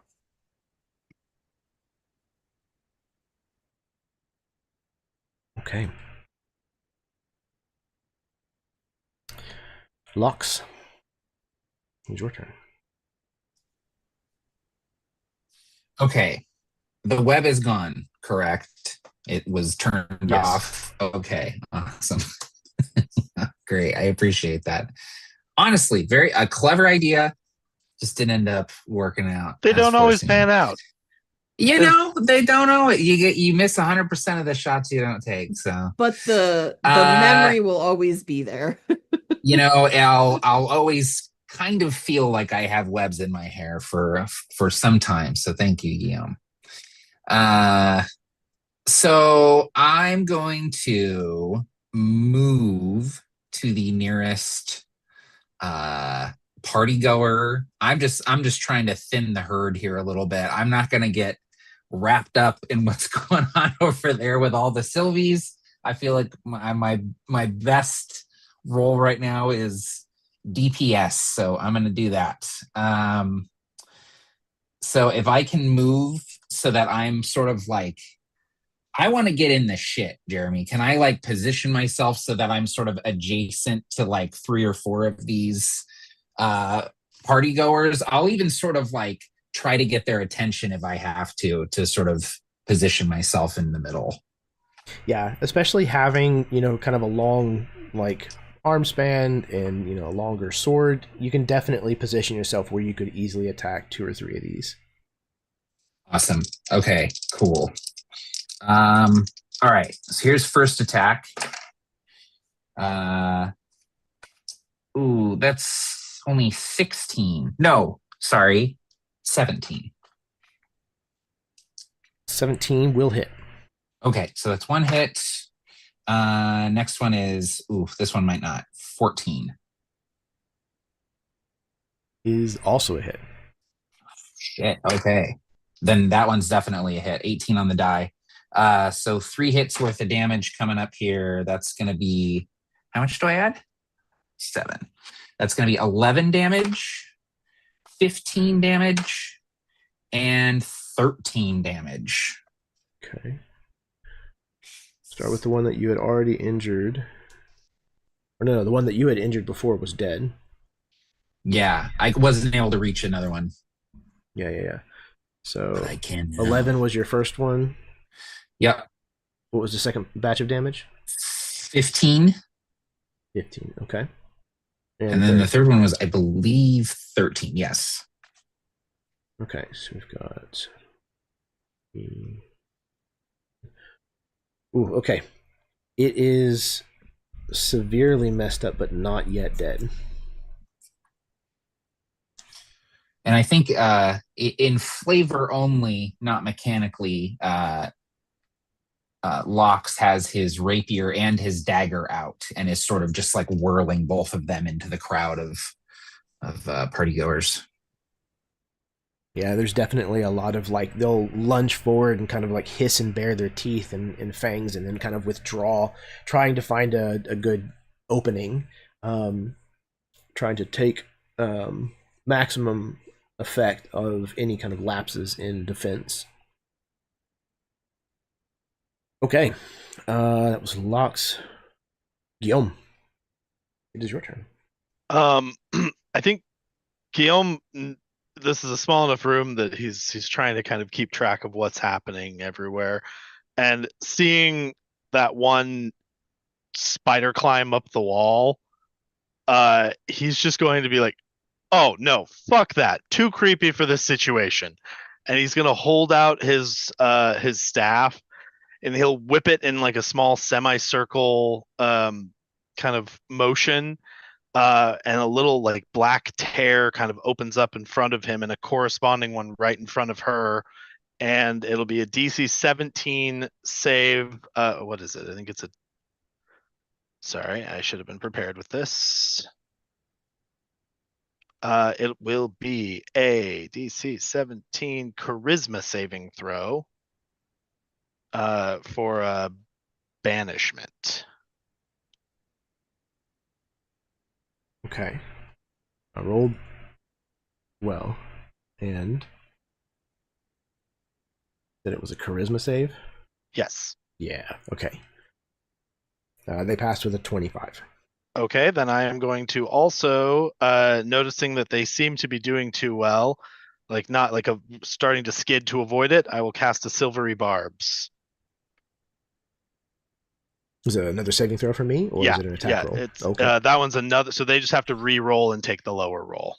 Oh, I see. Interesting. That's cool. And somebody else can get advantage. I guess I'll give it to, on their next attack, I'll give it to Lox. Or wait, actually Lox is pretty likely to hit, isn't he? I'll give it to Lox anyway. Let's just make him unstoppable. All right.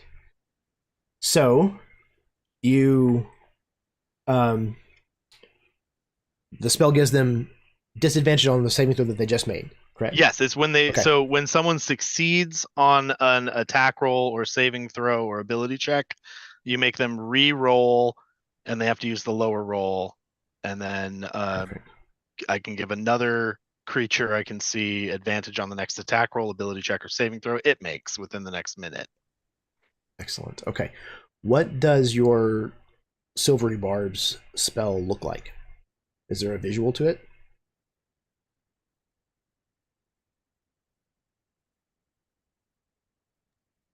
I kind of think of it like it's sort of context specific. So in this situation, I think what it was like I opened up a small tear in reality to lead to this pocket dimension that it will banish the person to, and seeing them change course enough to avoid it, it's literally just pouring more energy into the spell. So like the little void at the front of my the top of my staff sort of flares in like almost the black opposite of light as it just grows for just a moment, and the little semicircle sort of shifts down very quickly.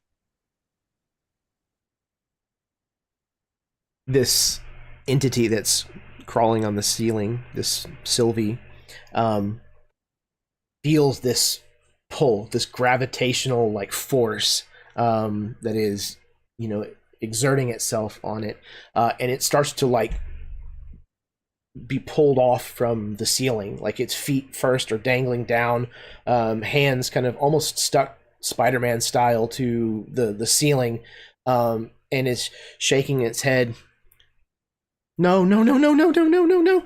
And then as it starts to get like stretched and pulled into this void, it looks over in your direction, Vera, and says, "I'm sorry, Nix," and then is gone.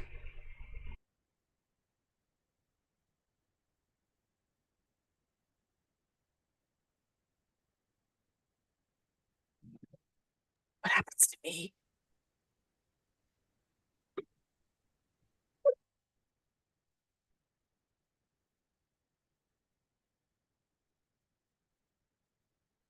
All right. What What, what happens what, to Chimeran? what happens to me? Chimeran, Yeah, nothing. Sylvie has Nothing just to- abandoned you. Can I dive in after her? I don't know. I don't know how banishment works. How does it read, Gil? You attempt to send one creature that you can see within range to another plane of existence. The target must succeed on a charisma saving throw or be banished. If the target is native to the plane of existence you're on, you banish the target to a harmless demi-plane. While there, it's incapacitated. It remains there until the spell ends, at which point it reappears in the space it left or the nearest unoccupied space. If it's native to a different plane of existence, the target is banished with a faint popping noise returning to its home plane. If the spell ends before the 1 minute has passed, the target reappears in the space it left. Otherwise, the target doesn't return.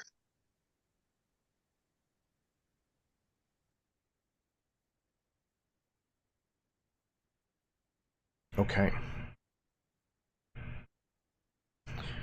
So we still have all of these other creatures. But as this portal pulls this creature through, does Chimeran attempt to jump through it? I think he would, because he is convinced that that is Sylvie. If anything, I need to help protect her. I would probably be yelling at Guillaume, "What did you just do?" And I would be trying to go. I will yell back. It's okay if that's her. She'll be back in a minute.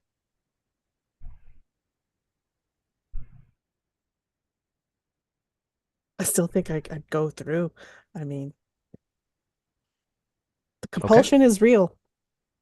But also, she was climbing on the wall. Sylvie doesn't do that. I've never seen her do that. How do you know? How do you know? I've met her. All right. Karen, make me a I'm going to leave it up to you. A wisdom saving throw or a dexterity saving throw?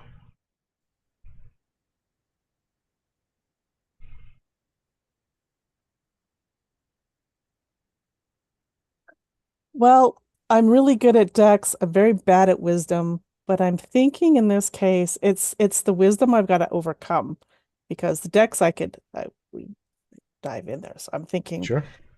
So the wisdom is the let's challenge. wisdom to see if I realize that this is not the thing that I want to do. Okay. Oh, the dice don't like me tonight. That's a 9. That is a 9. Okay.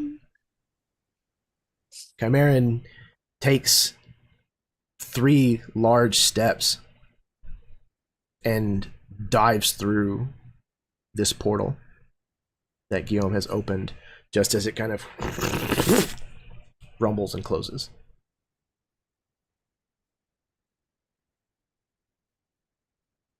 I think this might actually be a good place to take our break. I know we're in the middle of combat, but I can't think of a better better place to pause or stop. So, sit tight. We will be right back with the second part of session 44 of Evermore le Masquerade.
Hello everyone, welcome back from our break. This is Evermore le Masquerade. This is an ongoing D&D 5th edition campaign that takes place with sexy people, basically. So, they are in a brothel in the madam's bedroom, where a copy of Sylvie was climbing along the ceiling before Guillaume so very rudely pulled her through a portal with a banishment spell. And because Chimerian was so charmed by Sylvie, so in love with Sylvie, Chimerian went and jumped through the portal as well, and they both have disappeared. So, just on the tail end of that portal kind of crumbling and closing, it is now Vera's turn.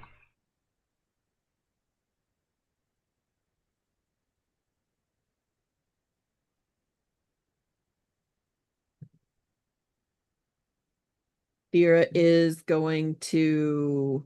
We're still being attacked, right? These people are still being aggressive towards us? Yeah. Okay. Yep. I will go ahead and Eldritch Blast again at some of these attackers.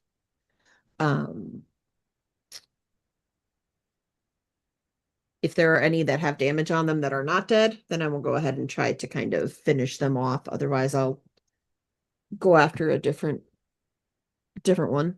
Okay. Yeah, there are definitely plenty of prime targets that are still menacing in your reach. There is a 26 and a... Oh, so close. 27. Those will both hit. Yep. The first one, the 26, is going to be nice. Max damage, 14. Okay. And the next one is going to be an additional 9 damage. These were both guests, right? Yeah. Yeah, okay. You can describe what it looks like as you kill 2 of the guests.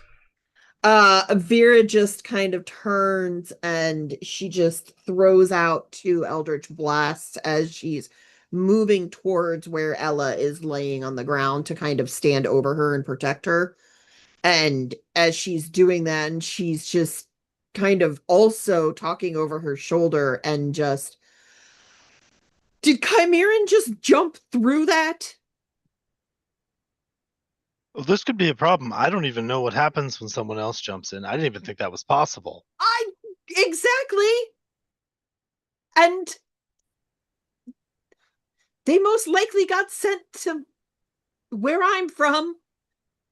And she just blasts these 2 people as they like fall to the ground. Okay, well, we need to figure that out because I either need to bring them back in the next minute or so, or they're gonna stay there.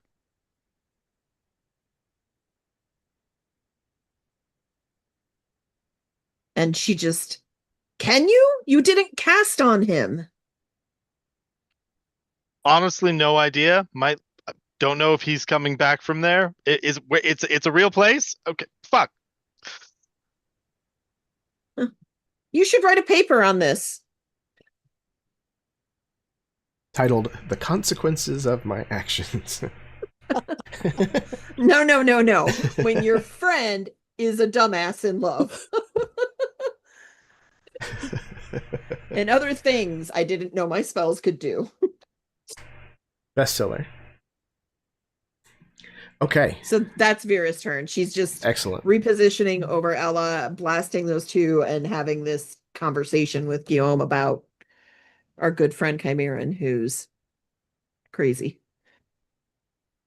If my count stands, there are still 5 of these creatures, the ones that have started their transition. One of them is gravely wounded but is still alive. The others, I think, are untouched. So, Lox, I know that you said you were trying to draw as much attention as you possibly could. Totally. And if that's at all possible, yeah, I'd love to try and tank some hits for people. All right. Roll me Roll me an intimidation, but you can use strength instead of charisma if you would like to. Intimidation is actually pretty good because I have that orc thing that lets me add my proficiency to it. Oh, hell yeah. So that is 14. Okay.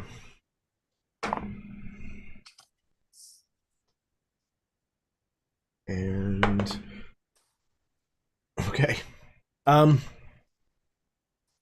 Lox, how do you draw the ire of the assailants in this room? What do you do to get the eyes on you? So I'm already sort of dagger out, rapier out, and I'm just sort of whipping it into this crowd, making myself as sort of large and whirling as possible. I'm moving a lot. I'm sort of going from one end of the room to the other very quickly.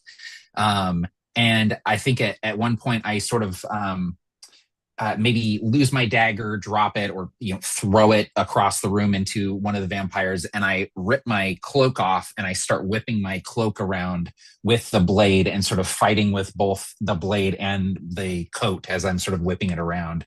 And the coat is like Sylvie made. It's like armored and shit, so I'm like whipping it out and the metal bits are hitting them and stuff, so I'm like using it fairly effectively as a weapon.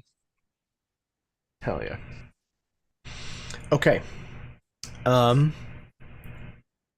of you can catch glimpses of Locke's display, which it truly is. Like, it is a full arrangement of his abilities as a fighter. You see him cycle through multiple different weapons. Then he takes off his cloak and starts fighting with it, which I don't think that any of you have ever seen him do before. Maybe. But if he has, I don't remember it. Lox, you get on one kind of like spin where you get to an extreme of the room and you kind of like turn around and survey the room, and you realize you've gained the attention of all of the assailants in this room. They have all literally turned their backs on whoever else they were facing and are now making their way towards you. There's sort of this moment where, this very Han Solo moment where Locke sort of has been too effective, and he sort of, sweat comes to his face as he's like, "Ooh, okay," and he sort of like gets into a defensive stance as they're all sort of closing in around. Excellent. Okay. So, all 5 of these are going to be attacking you. Which one of them? 2. Okay.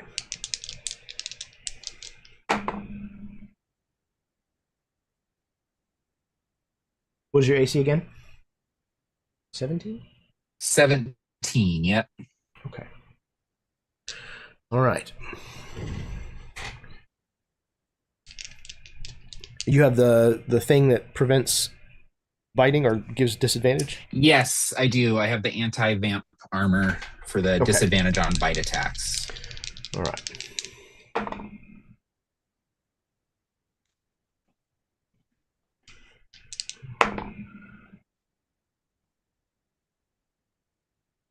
Okay, that one's miss entirely.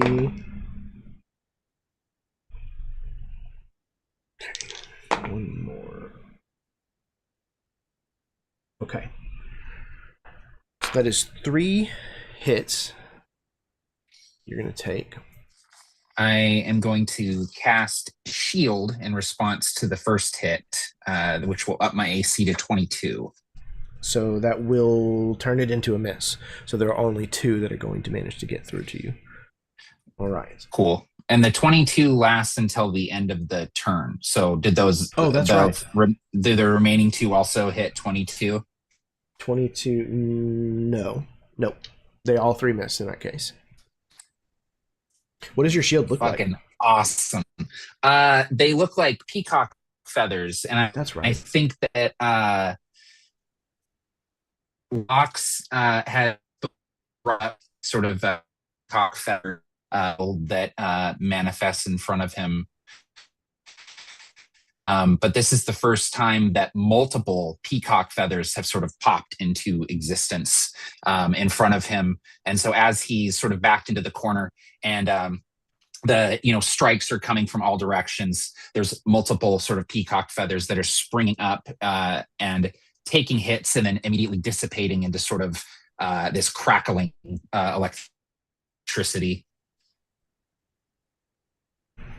Absolutely. Some of them brandishing these impromptu weapons are kind of like shocked into like stepping back, like not quite exactly sure what just happened, but being kept at bay all the same.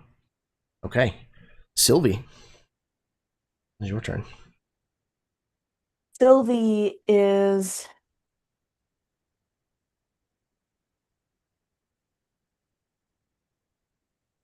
looks and sees what has happened to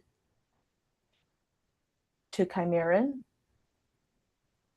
and is going to rush to Guillaume. You have to, with Chimeran gone, you have to help me against all these Sylvies. They're all trying to get me. They're trying to attack me. As she's like trying to hide herself, or like kind of like going to Guillaume. Yeah, he'll just kind of look at her like, oh God, I don't want to have to engage with this. You are, let's see. I'll be honest, I don't think I interact with Sylvie that much out of everybody, so I'm really at a loss here. You could be the real one. Yeah, okay. Sure. He'll kind of look over at the other ones. Do the other ones seem like they're fighting at all? Like, are they in a like? So no, interestingly enough, the other Sylvies have kind of like gone stock still. Like they're just kind of standing there with their arms down by their sides, just kind of like staring off into the mid-distance. Okay, I think you are the real one. Good. They seem fine right now, so I think let's deal with the more immediate threat of the people trying to bite us. Sound good? Sure. Right. Okay. But we'll protect you. You're the one that's still moving around and wasn't climbing on the wall, so this feels pretty definitive to me. Sylvie nods, but still does not move away from you and just kind of looks to you, still nodding. Okay. Yeah. And that's it. That's all. That's Sylvie's turn. All right.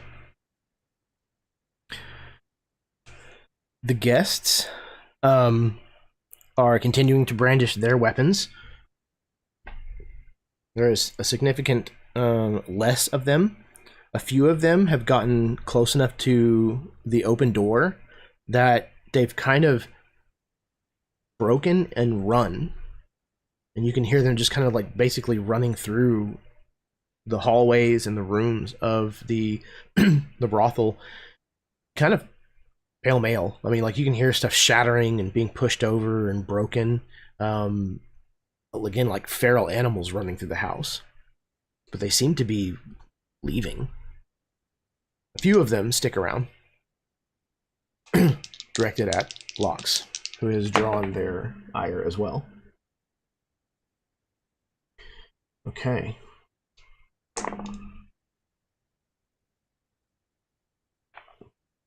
Two hits. One is your AC still a 22?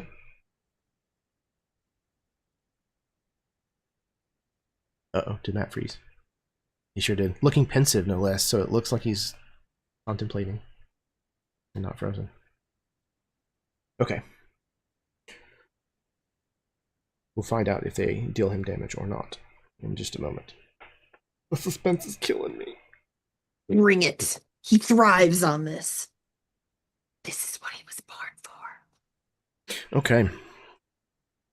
That brings us back. Hey. Sorry about that. I don't know. I don't know It's what's okay. going on with my internet tonight. I never have issues. This never happens, I swear. What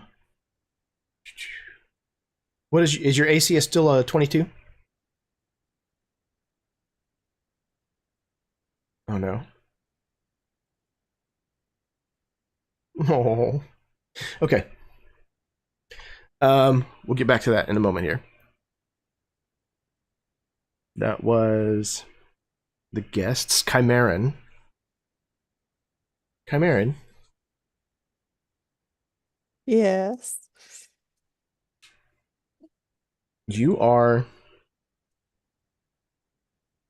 traveling through some strange tunnel, maybe?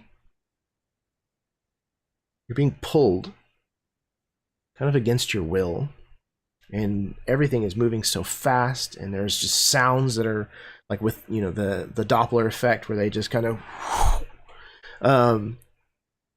you're not really certain exactly what's going on, and you feel kind of like a little bit of fear and panic start to well up, and you look forward and you can see Sylvie ahead of you, and everything's right again.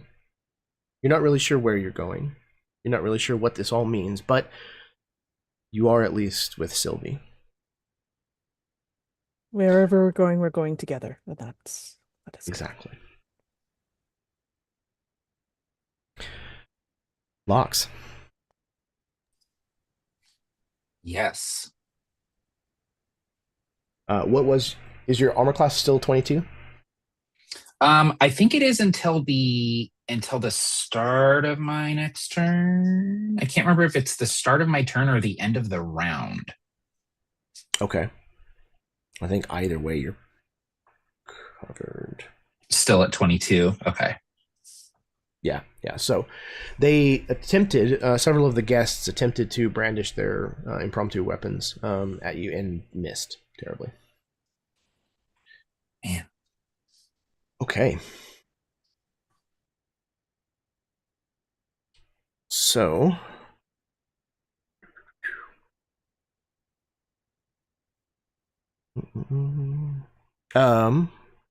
it is your turn, Locks. Okay, cool. And it is until the start of my next turn. So now, starting right now, my AC is back to 17. Got it. How many, you said that people are sort of starting to flee and leave. Are there any who are still sort of within reach of me, or have they all moved off? All of the creatures are still here. There's still 5 of them. One of them is badly wounded. Yeah. The guests, but some of the guests broke away. Yep. Got it. Okay. So this is going to be 3 attacks. All right. My hubris, that was a nat 1 on the first attack. That's only 12 on the second one, and 26 on the third. So I think that's probably 1 hit. Believe it or not, the 12 actually also hits. What? Okay. Again, so they are naked. Right. I keep forgetting that they're literally just being attacked by naked vampires. I think I've had this dream before. So the first hit is going to be 12 damage. And you're going to start with the one that was already wounded? Yes, please. Okay. And then the next batch of damage will be 14. 14, okay. Hold it for just a second there. That is... Yep. 8, 40. Okay, so that will kill that first one. Okay, cool. Leaving 4 now that are untouched. So between these, oh, go ahead. Do you have one more attack? No, I did all 3, but I think the first one missed. I think I rolled a nat 1. It would have been right. 8 that's even right. with my modifier. So as the sort of these peacock feather shields are still flashing up and manifesting, and then as they sort of dissipate, Lox is sort of lunging through the breach with his blade and his cloak, and whips out again with silvered steel. And 2 quick jabs, and this creature recoils from the attacks, and the second fells it to the ground, where it kind of shrivels a little, almost like atrophying instantaneously, as it curls up on the floor. Okay. Guillaume, it is your turn.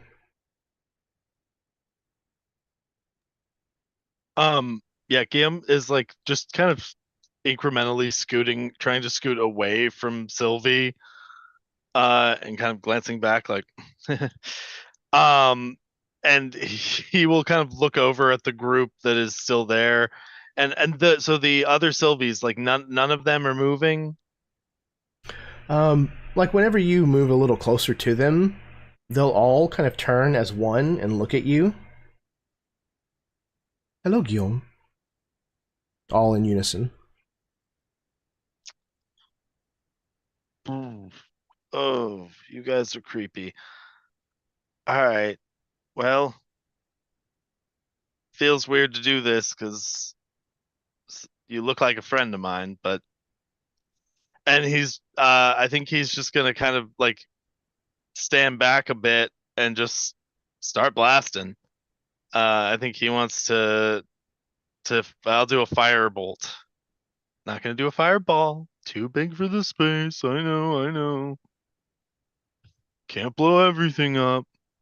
So Vera will be anyway, I mad cast if I fireball. burn her bedroom down. Ooh. Oh, but that's still a 19 with the staff. That'll definitely hit. Okay, so 7 plus 9, 16, 17, 18 points of damage. Yeah.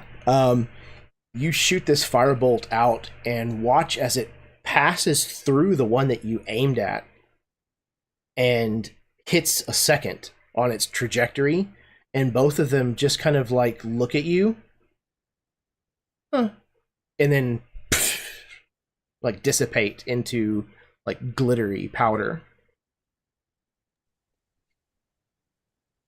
All right, fine. I'm good with that. You're clearing the field. Fine, whatever.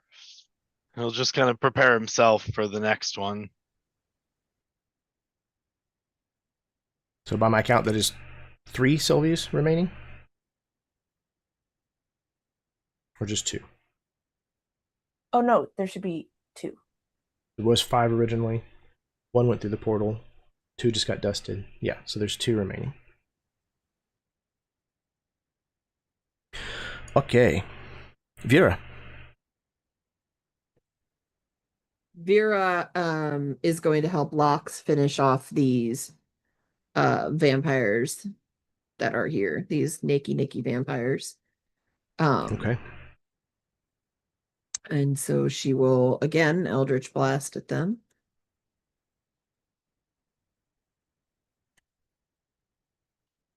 So the first one is a 20, not a dirty 20, not crit.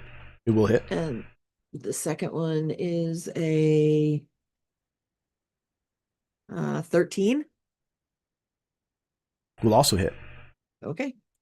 First one, the damage is 10. Damage is 10 on that first one. And on the second one, it is 5. Okay. 2 Eldritch Blasts slam into the back of one of these half transformed creatures as it rounds at you and hisses lowly. She will then, as she's doing that again, she will Guillaume, are you figuring out what to do? Stop playing with the Sylvies.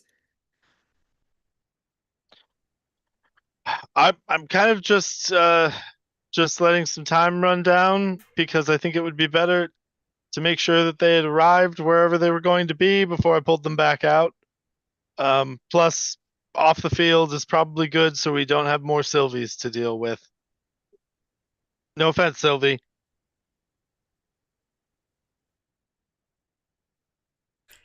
Okay. There are 3 thralls remaining, I believe. Okay.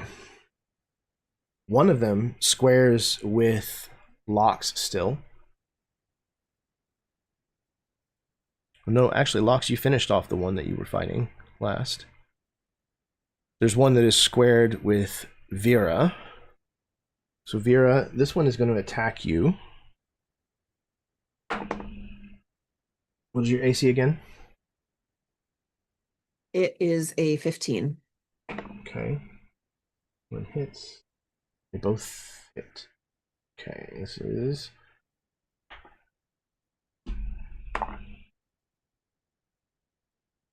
Oof. Okay. And... oh shit. Alright. 8 points of slashing damage from both of them. Okay. 4 points from each. Okay. So this one kind of squares off with you and reaches out and like rakes its fingers down your chest, kind of scoring like deep gouges in whatever you wear as armor and into your skin. The other 2 are now kind of like backing away, and they reach down and grab a hold of Ella. They grab a hold of like her bindings and start to run towards the door, dragging her along the floor. Are they leaving my space? Because I will absolutely take an opportunity attack on them if they are leaving. I don't think they are. Okay. Because the one that you were closed with has stayed to fight you. Okay. Okay. So, Sylvie. yeah, she screams. Like, she screams Ella's name. Yeah, and Ella is, again, kind of like not entirely conscious, just kind of like chin on her chest, rolling around as they drag her. Sylvie, it is your turn.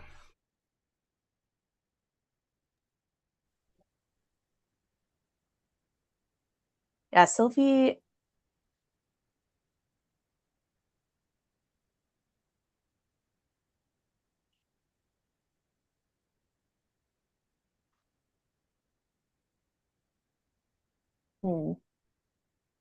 I think that Sylvie is going to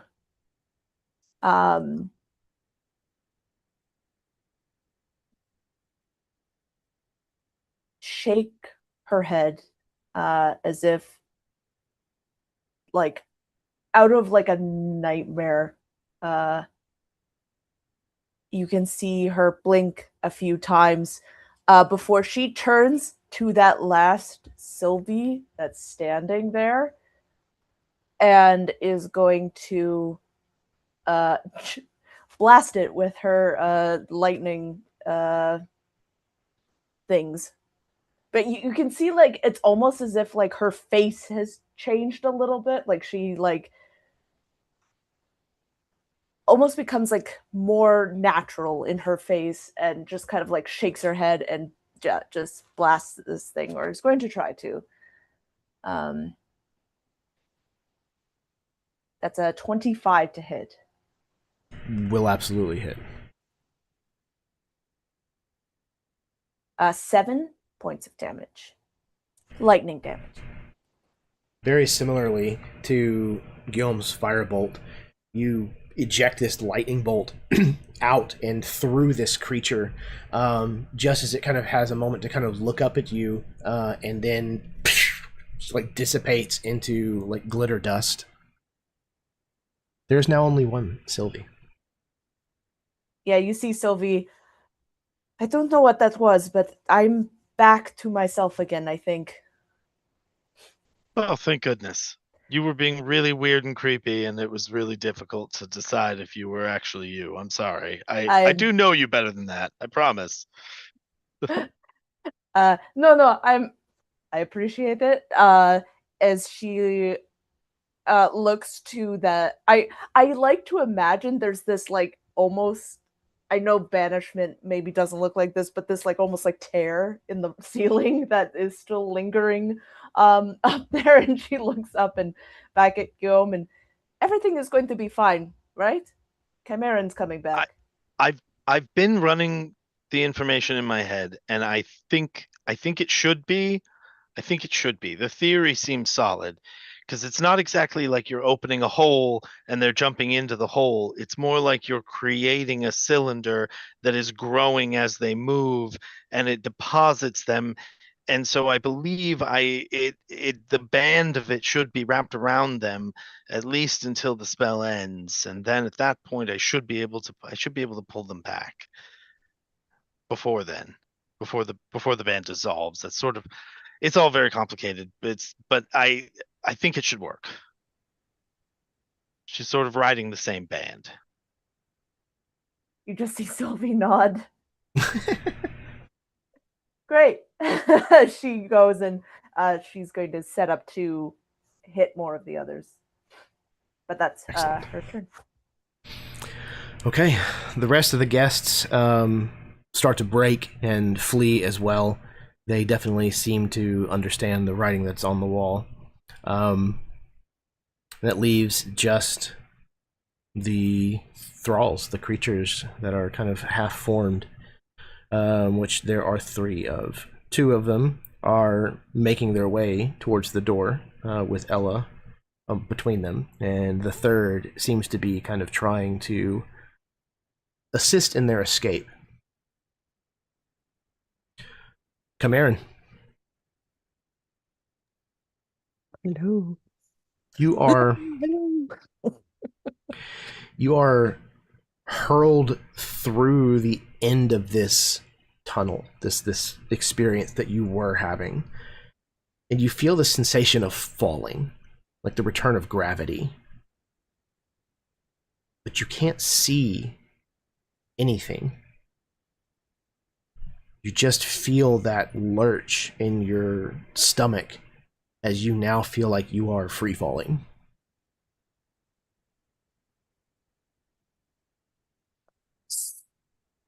Sweet. Um, can I see anything? Can I still see Sylvie? Yes, the love of your life is still there, falling beside you. She reaches out and grabs a hold of your hand. And as we see you look lovingly into her face, we see that it kind of brings you a little bit of peace. We can see that as we see your face. And then we show what Chimeran sees. Sylvie smiling back. And as she smiles, we see a little bit of a fang sticking out of her lip. Lox, it's your turn.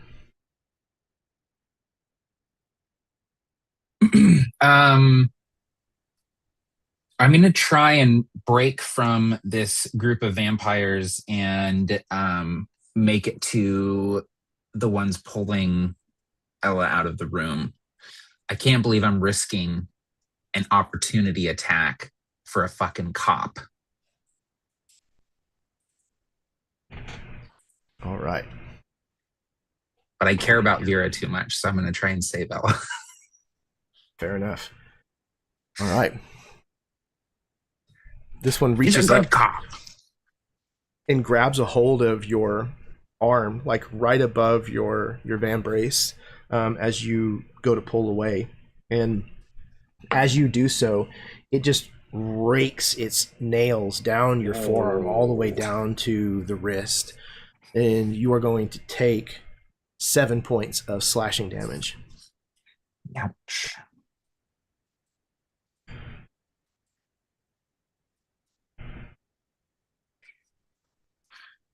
Just the one? Yes. Yep. Okay. And then if I'm able to close the distance between myself and this group pulling Ella out, I would like to. Definitely.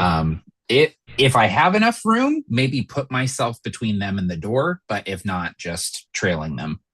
Yeah, I think at this point at least, just trailing them would probably be what you could manage. Cool. So I'll do that, and then I'll strike forward with the rapier. That's 13. Will hit.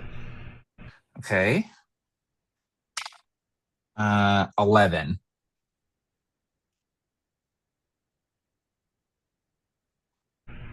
Okay. Is 11 enough to hit? Oh, I'm sorry. No, it is not. Oh, okay, cool. Okay, I found their Not AC. damage. It's 12, everybody. You sunk my battleship. and then 21 on the third, so that will be 2 hits, I believe. Yes. Okay, all right. So damage coming at you. I've got 14 on the first hit and 13 on the second. Okay. Is injured. Sorry. But is definitely still in this fight. Seems intent for the moment to try to keep dragging Ella away. Yeah, Locks sort of growls, "Let her go, you bloodsuckers," as he's sort of stabbing out with the sword. One at a time if we must, one at a time. Okay. Guillaume.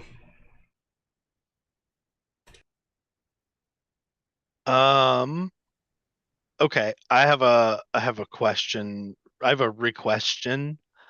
Um, could I try to, when I end concentration on this banishment, focus on just pulling back? Well, yeah. I guess it's really not possible because it hasn't been a minute yet. But just pulling back Chimeran, or like, can I spend an inspiration point to try to pull Chimeran out and not end the spell? That's how I will ask it. I was forming that in real time. So, here's the exchange I'm willing to make. If you spend a point of inspiration, I will allow you to make a concentration saving throw at disadvantage because you cannot see either one of them. Mm-hmm. And if you roll well enough, then you will succeed. I love it. I will take that deal. Excellent. I have 1 point of inspiration, and that made me very happy to see that I had. Okay. What is my concentration save? It's just Constitution, right? Right, unless you have any kind of like feats or features or anything that kind of like add to it. Don't think I do. I think Warcaster might be one of the only ones. Yeah, I don't. Okay. Okay. So I got a +2. That's a 13 on the first die, so for a 15, and a 17 for a 19 on the second. Okay, so a 15. Yeah, it's the lower. Yeah, 15. Yeah. Okay. So you reach out through the weave of magic, through the dimensional gaps, and you attempt to pull Chimeran back. And as you reopen this gash that's kind of on the ceiling, we see Chimeran's mask fall out of that gap and hit the ground, bounce twice, and then come to a stillness.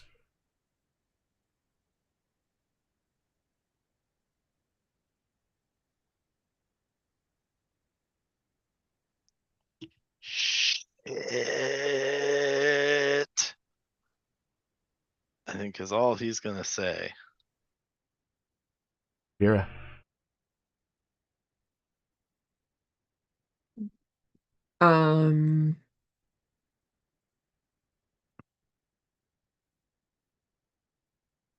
The I can't do it. I used all my 4th level spells, damn it.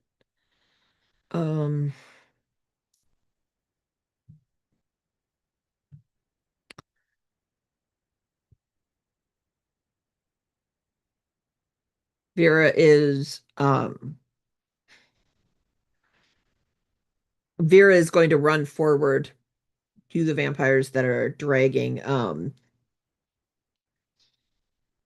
Ella out. And as she's going to pull a dagger out from in the folds of her skirts and stuff. And as she's running up, she's going to take the dagger and she's going to slice it along the side of her throat. So she starts bleeding, and she's just going to stand in front of them, and she's going to take her hand and wipe it and hold it out to him. And she's going to say, "Are you hungry? Come and get me." Wow.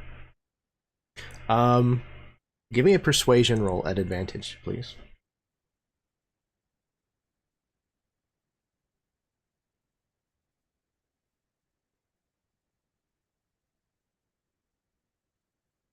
That is 25. Okay.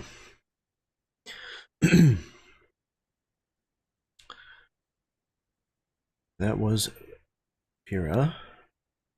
It is their turn.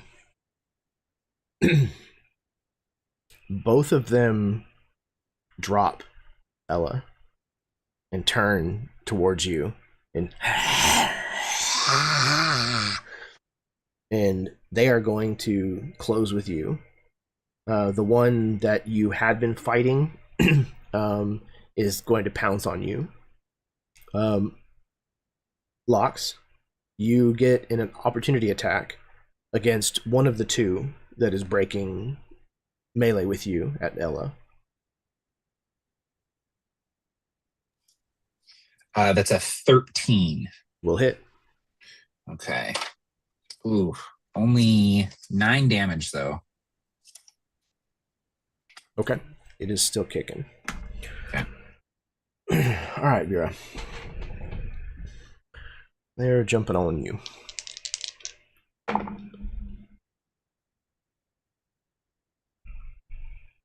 Oof, okay.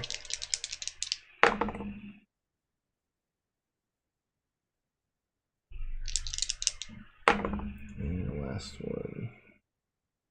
Okay. 2 hits and a crit. All right. That makes sense, because I was literally waiting to see what you said, because I was going to say if you failed at all, I was going to say, nope, you succeed, because Vera is not attempting to stop him. So that Okay. makes complete sense. So, yeah. All right. From the 2 hits, you're going to take 10 points of slashing from one, 7 points of slashing from the other. And the last one... Oh, Digon. Oh god, okay. That is 20 points of slashing from the critical. They dig into your skin like a person who has climbed through a desert and was dying of thirst. They pull your skin back and drink of your life essence. All of you who can see this, you watch as Vera definitely kind of like her knees wobble. Mm-hmm. She's losing a lot of blood. Okay. I think at one point she tries to like even make a sound, but it's all kind of just gurgling and like strained and stuff, and her whole body is just like slack. She's not even actually probably standing herself at this point. They're probably all like just their bodies pressed against her are the only thing holding her up. All right.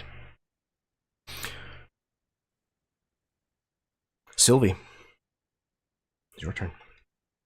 Yeah, Sylvie sees this with Vera and is going to, I think, it's going to try and hit these vampires around her.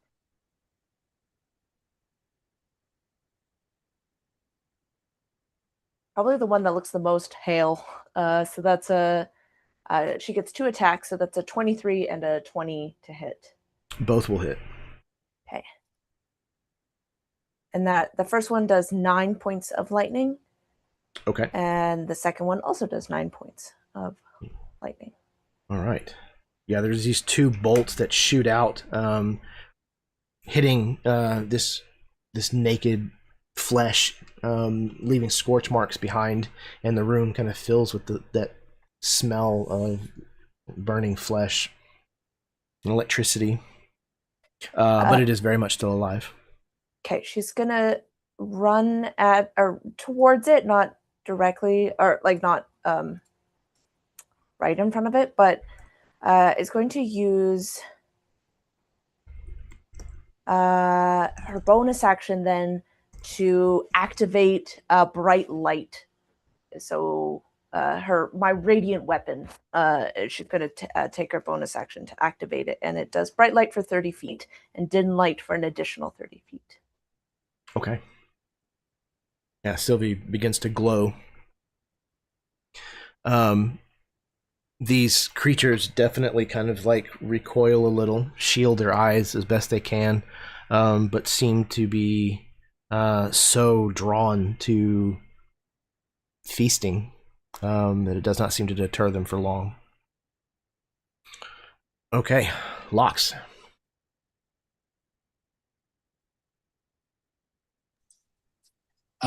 Locks is so is there still one hanging on to Ella, or did they all go to Vera? No, they all went to Vera. Okay, then Locks is going to with Misty Step vanish in a flurry of peacock feathers and arrive just beside Vera. I'm wondering what it would take to try to pull Vera away from them, but I'm thinking it will likely just be easier to stab them a lot. So I think that's what I'm going to do, is try to do that. Oh, and that's a nat 20 on the first roll. Okay. Oh, that's exciting. I'm gonna wait though. I want to savor the damage. I really want to roll it. So I'm gonna roll Fair. my other 2 attacks if that's cool, Jeremy. Yeah, absolutely. Okay. The second attack will be 16, which is a hit, I believe. Yes. And then the third one will be 22, also a hit. Okay.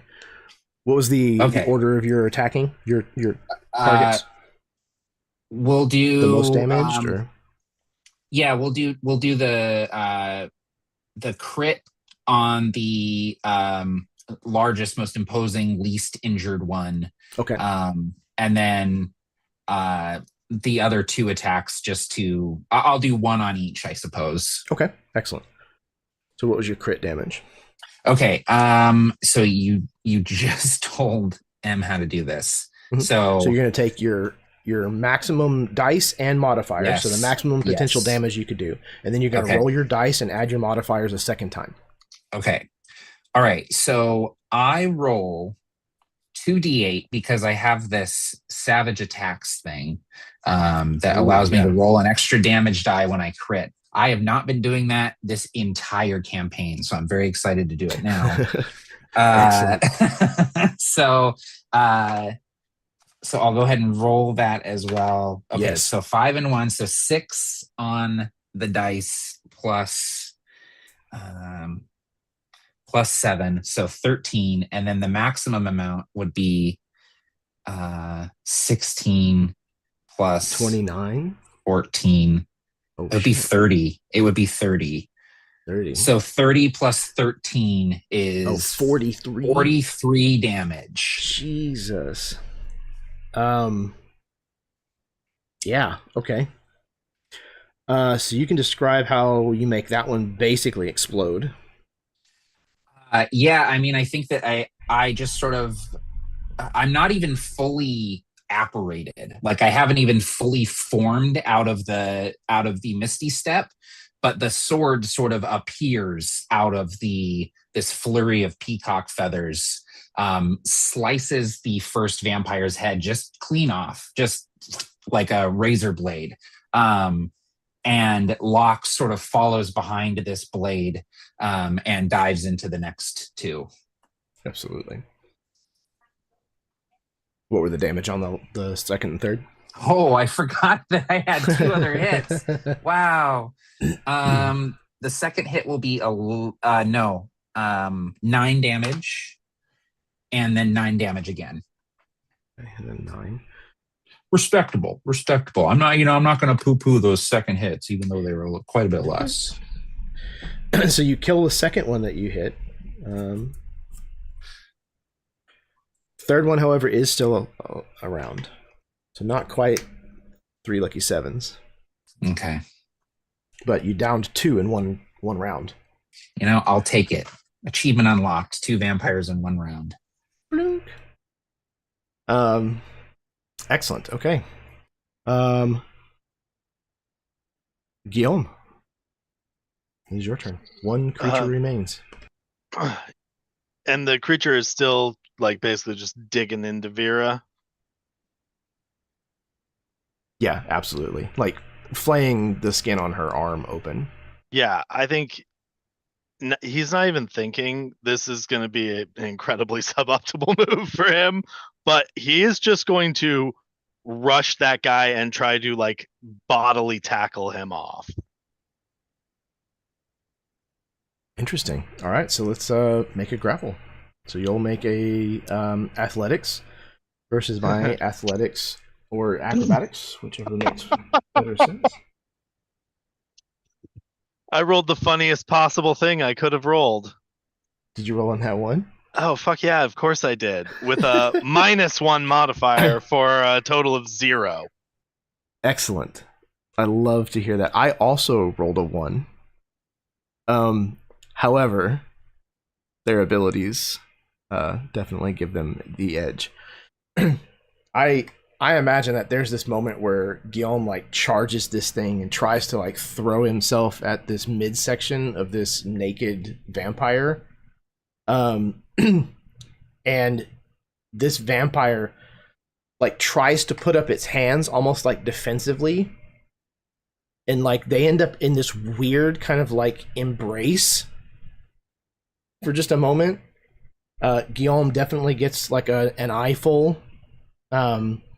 Probably not really maybe what he intended. And then this vampire brings its knee up, this thrall brings his knee up directly into your gut, Guillaume. And you feel the wind kind of like like out of your lungs.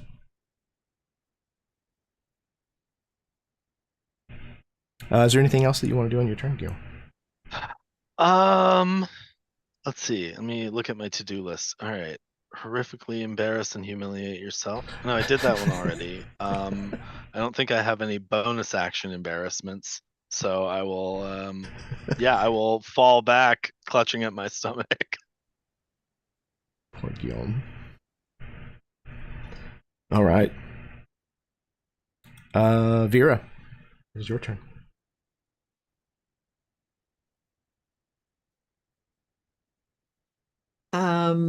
Vera she is freaking out of it. But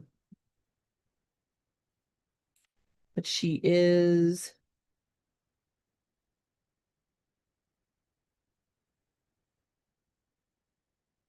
can't do that.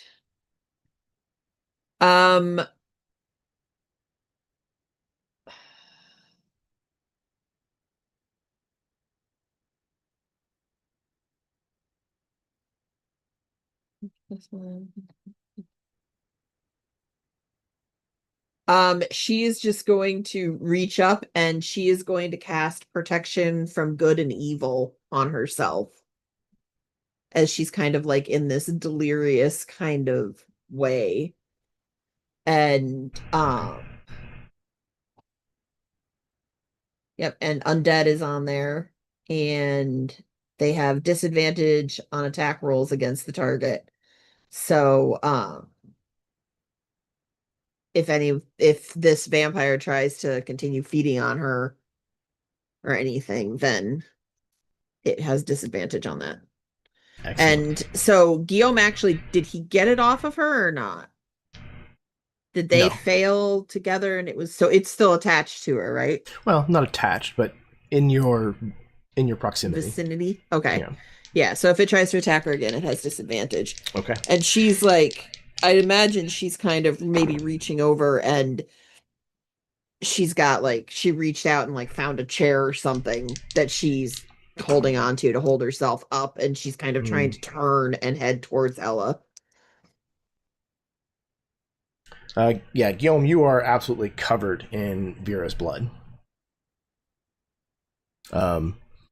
This one continues to try to bite fresh wounds into Vera. What is your AC, Vera? 15. Okay.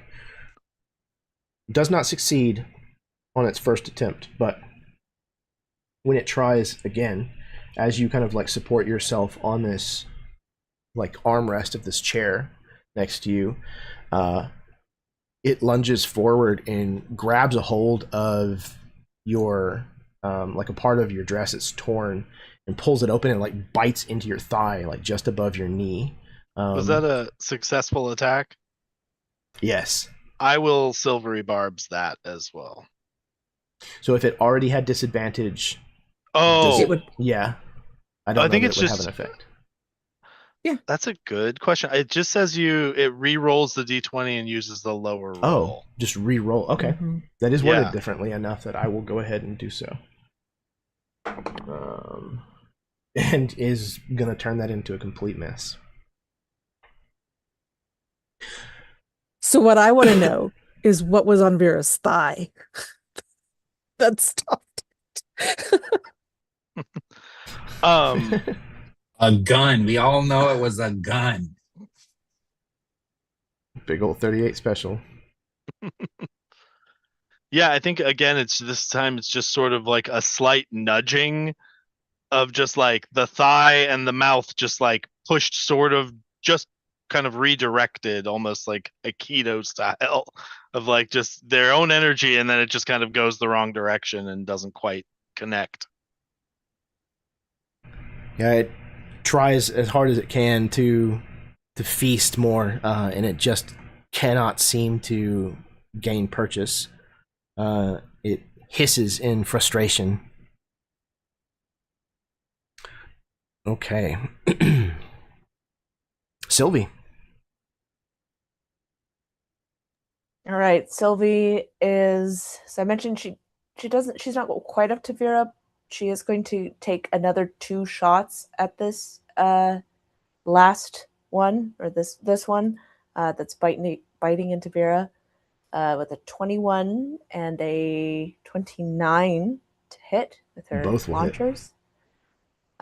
Doing 7 and 9 points. Okay. Damage. All right. Sylvie, how do you end this thrall's life? Fantastic. Yeah, Sylvie's like, I imagine she's been like walking up to Vera, and she releases the lightning from the gem on her palm towards this thrall, and I imagine you see the camera at this thing's feet as you see like a pile of blood spill out of this thrall's guts as this lightning launcher has pierced directly into its stomach. So there's probably lots of people's blood it goes spilling out of that. But the thrall crumples down, and I think then Sylvie rushes over to Vera and is going to, on next turn, administer some healing. Okay. We are out of combat. Vera, you're Sylvie's not gonna at the point where you're like bleeding out or anything mechanically, so just narratively. Sylvie is gonna cast Cure Wounds like right away on Vera, doing healing you for 18. Lox also pulls out a healing potion and sort of holds it out, looking to Sylvie. This too? Sylvie nods and takes it. And, like it's like, imagine holding Vera's neck to staunch the bleeding, and gives the healing as well, the potion.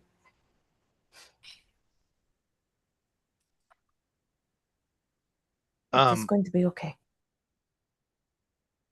I'll be fine. Ella, is she okay?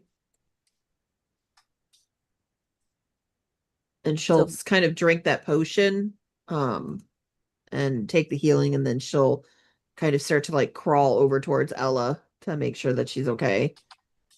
Guillaume will kind of, I'm so sorry, guys, to interrupt. We are on a limited time frame here. I probably have about another 20 seconds before I either need to try to pull them back or not do it at all. And when I do, that doppelganger's coming back with Chimeran. So everybody, sorry to say, get ready if you can. I'm pulling them. And Guillaume's going to end concentration on the spell to pull the hopefully both of them back. Okay. Guillaume, you reach up towards where this gash in the ceiling kind of is still. And again, it kind of like pulls open. This rip in reality, this slash in the fabric of time and space. And we watch as Chimeran falls from the ceiling and hits the ground, starts to kind of like groan and roll over, and then we see a second Chimeran fall and hit the ground. And that is where we're going to end our session.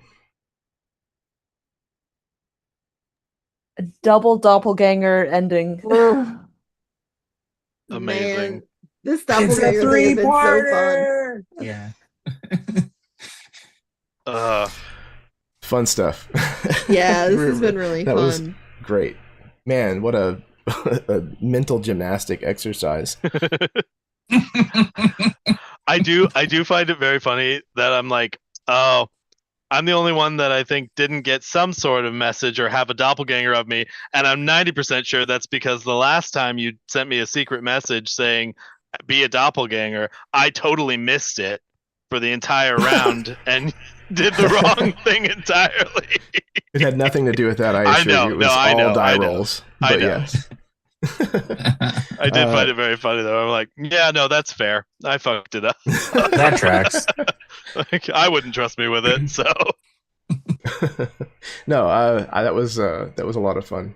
That went way better than I thought it was going to. So, all right.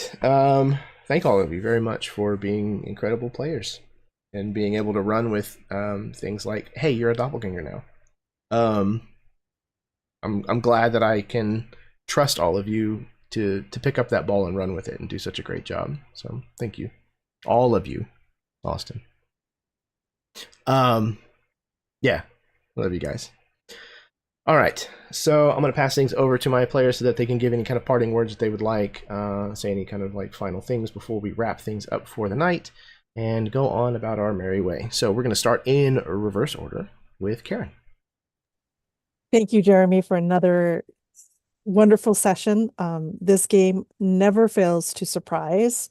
I cannot wait for the next session. It'll be, I'm sure, another surprise after surprise after surprise. I just love it. Yeah, so thank you. And yeah, it was so much fun. I don't have a lot of words to say. It's just so very happy and honored to play with all of you guys because you're so wonderful. Thank you, thank you. And Austin. I don't know why all the words in my head right now feel very like 1930s radio announcer where I just want to be like, it was a crackerjack session, a real whiz bang humdinger. But it was, and I very much enjoyed it. I really liked the doppelganger angle when like when it became obvious the first doppelganger that like when Matt kind of gave like did the eye roll and shit. I was like, oh, we're like doing this. Okay, fuck. Like, because I was like that whole opening scene, like, okay, wait a minute, am I supposed to know or not? And just got fucking great. And Vera, baller move, way to save your lady love. That was hard as hell. Like that was yeah, real cool move. Fucked up, but awesome, as the best things in D&D are. So thank you all. Super fun session. Can't wait to play again. And I will pass it to M. Yeah, great session. Really, really enjoyed it. It was very fun in a horrifying way, which is the best kind of session. And I can't wait for the next thing or the next session. And we'll get this doppelganger. I know we will. Third time's the charm. But yeah, can't wait. Super fun. Pass it on to Matt. Yeah, it was sort of like an Evil Dead movie, wasn't it? Like just the sort of the frantic violence, the like sliding around in blood, everybody being naked for some reason. Like it just felt very like horror action. Yeah, it was great. It was really fun combat. Everyone kind of got to shine, and yeah, the doppelganger angle was really fun, Jeremy. That ominous message that I got that was like roll a percentile, and I saw it was a private message, and I was like, oh shit, okay, I will roll a percentile. That was super fun. So thank you, Jeremy, for still always bringing something new and exciting to the table. It's always a pleasure. So yeah, I'll pass it on to Kenya to close us out. Yeah, that was crazy fun. I love these kinds of things in D&D where you're like, oh, this will be cool. I've never played a changeling before. Let's just see what happens. And I love that we're now in this combat where we're like having to figure out who we're fighting and stuff. And it's just being done so well, Jeremy. You're just doing such a great job. It's amazing. Um, I love playing with all you guys so much. It was just so fun to see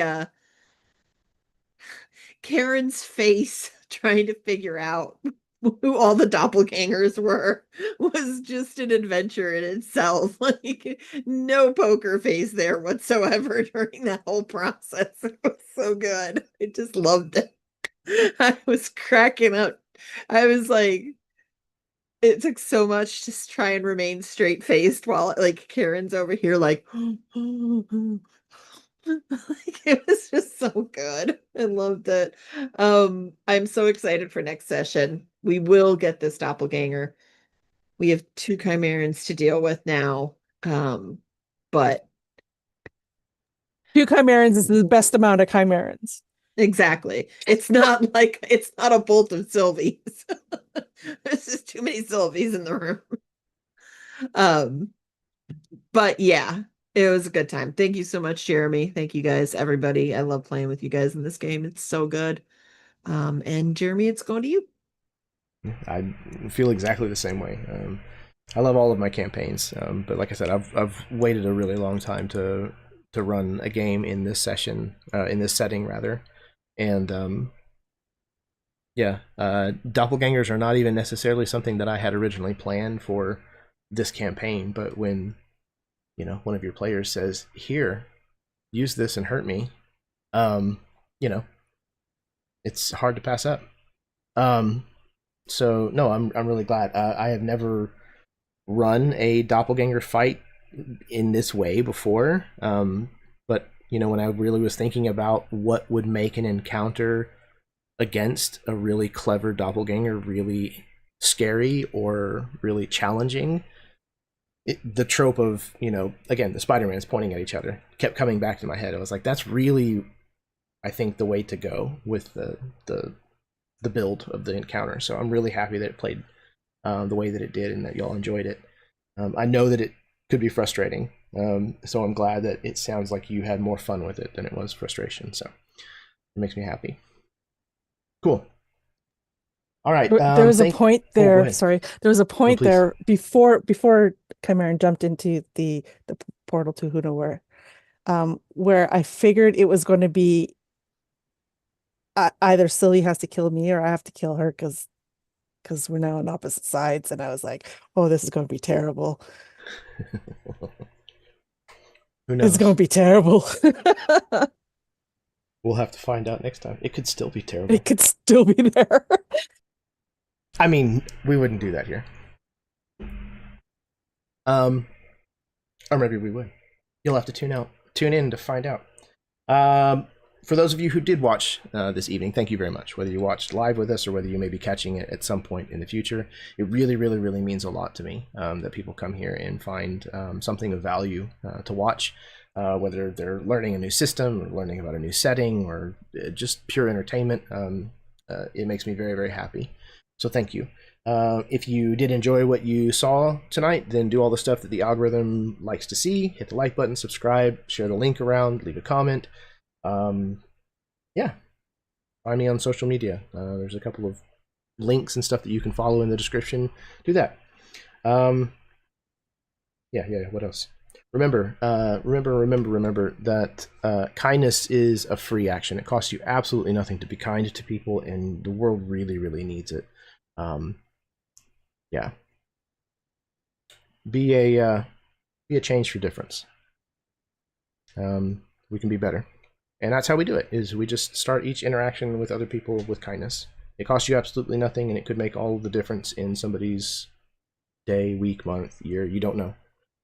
So, yeah. Be nice, but fuck ice. Yeah. Punch Nazis. They don't deserve it. And fuck the Grim Reaper. Fuck the Grim Reaper. For real. I don't want... Because the bad things come in threes. That's what they always say. And I'm not looking forward to hearing what happens with the third one. Cool. All right, we're gonna go ahead and get out of here. So until next time, may your dice roll high and your snacks always be within reach.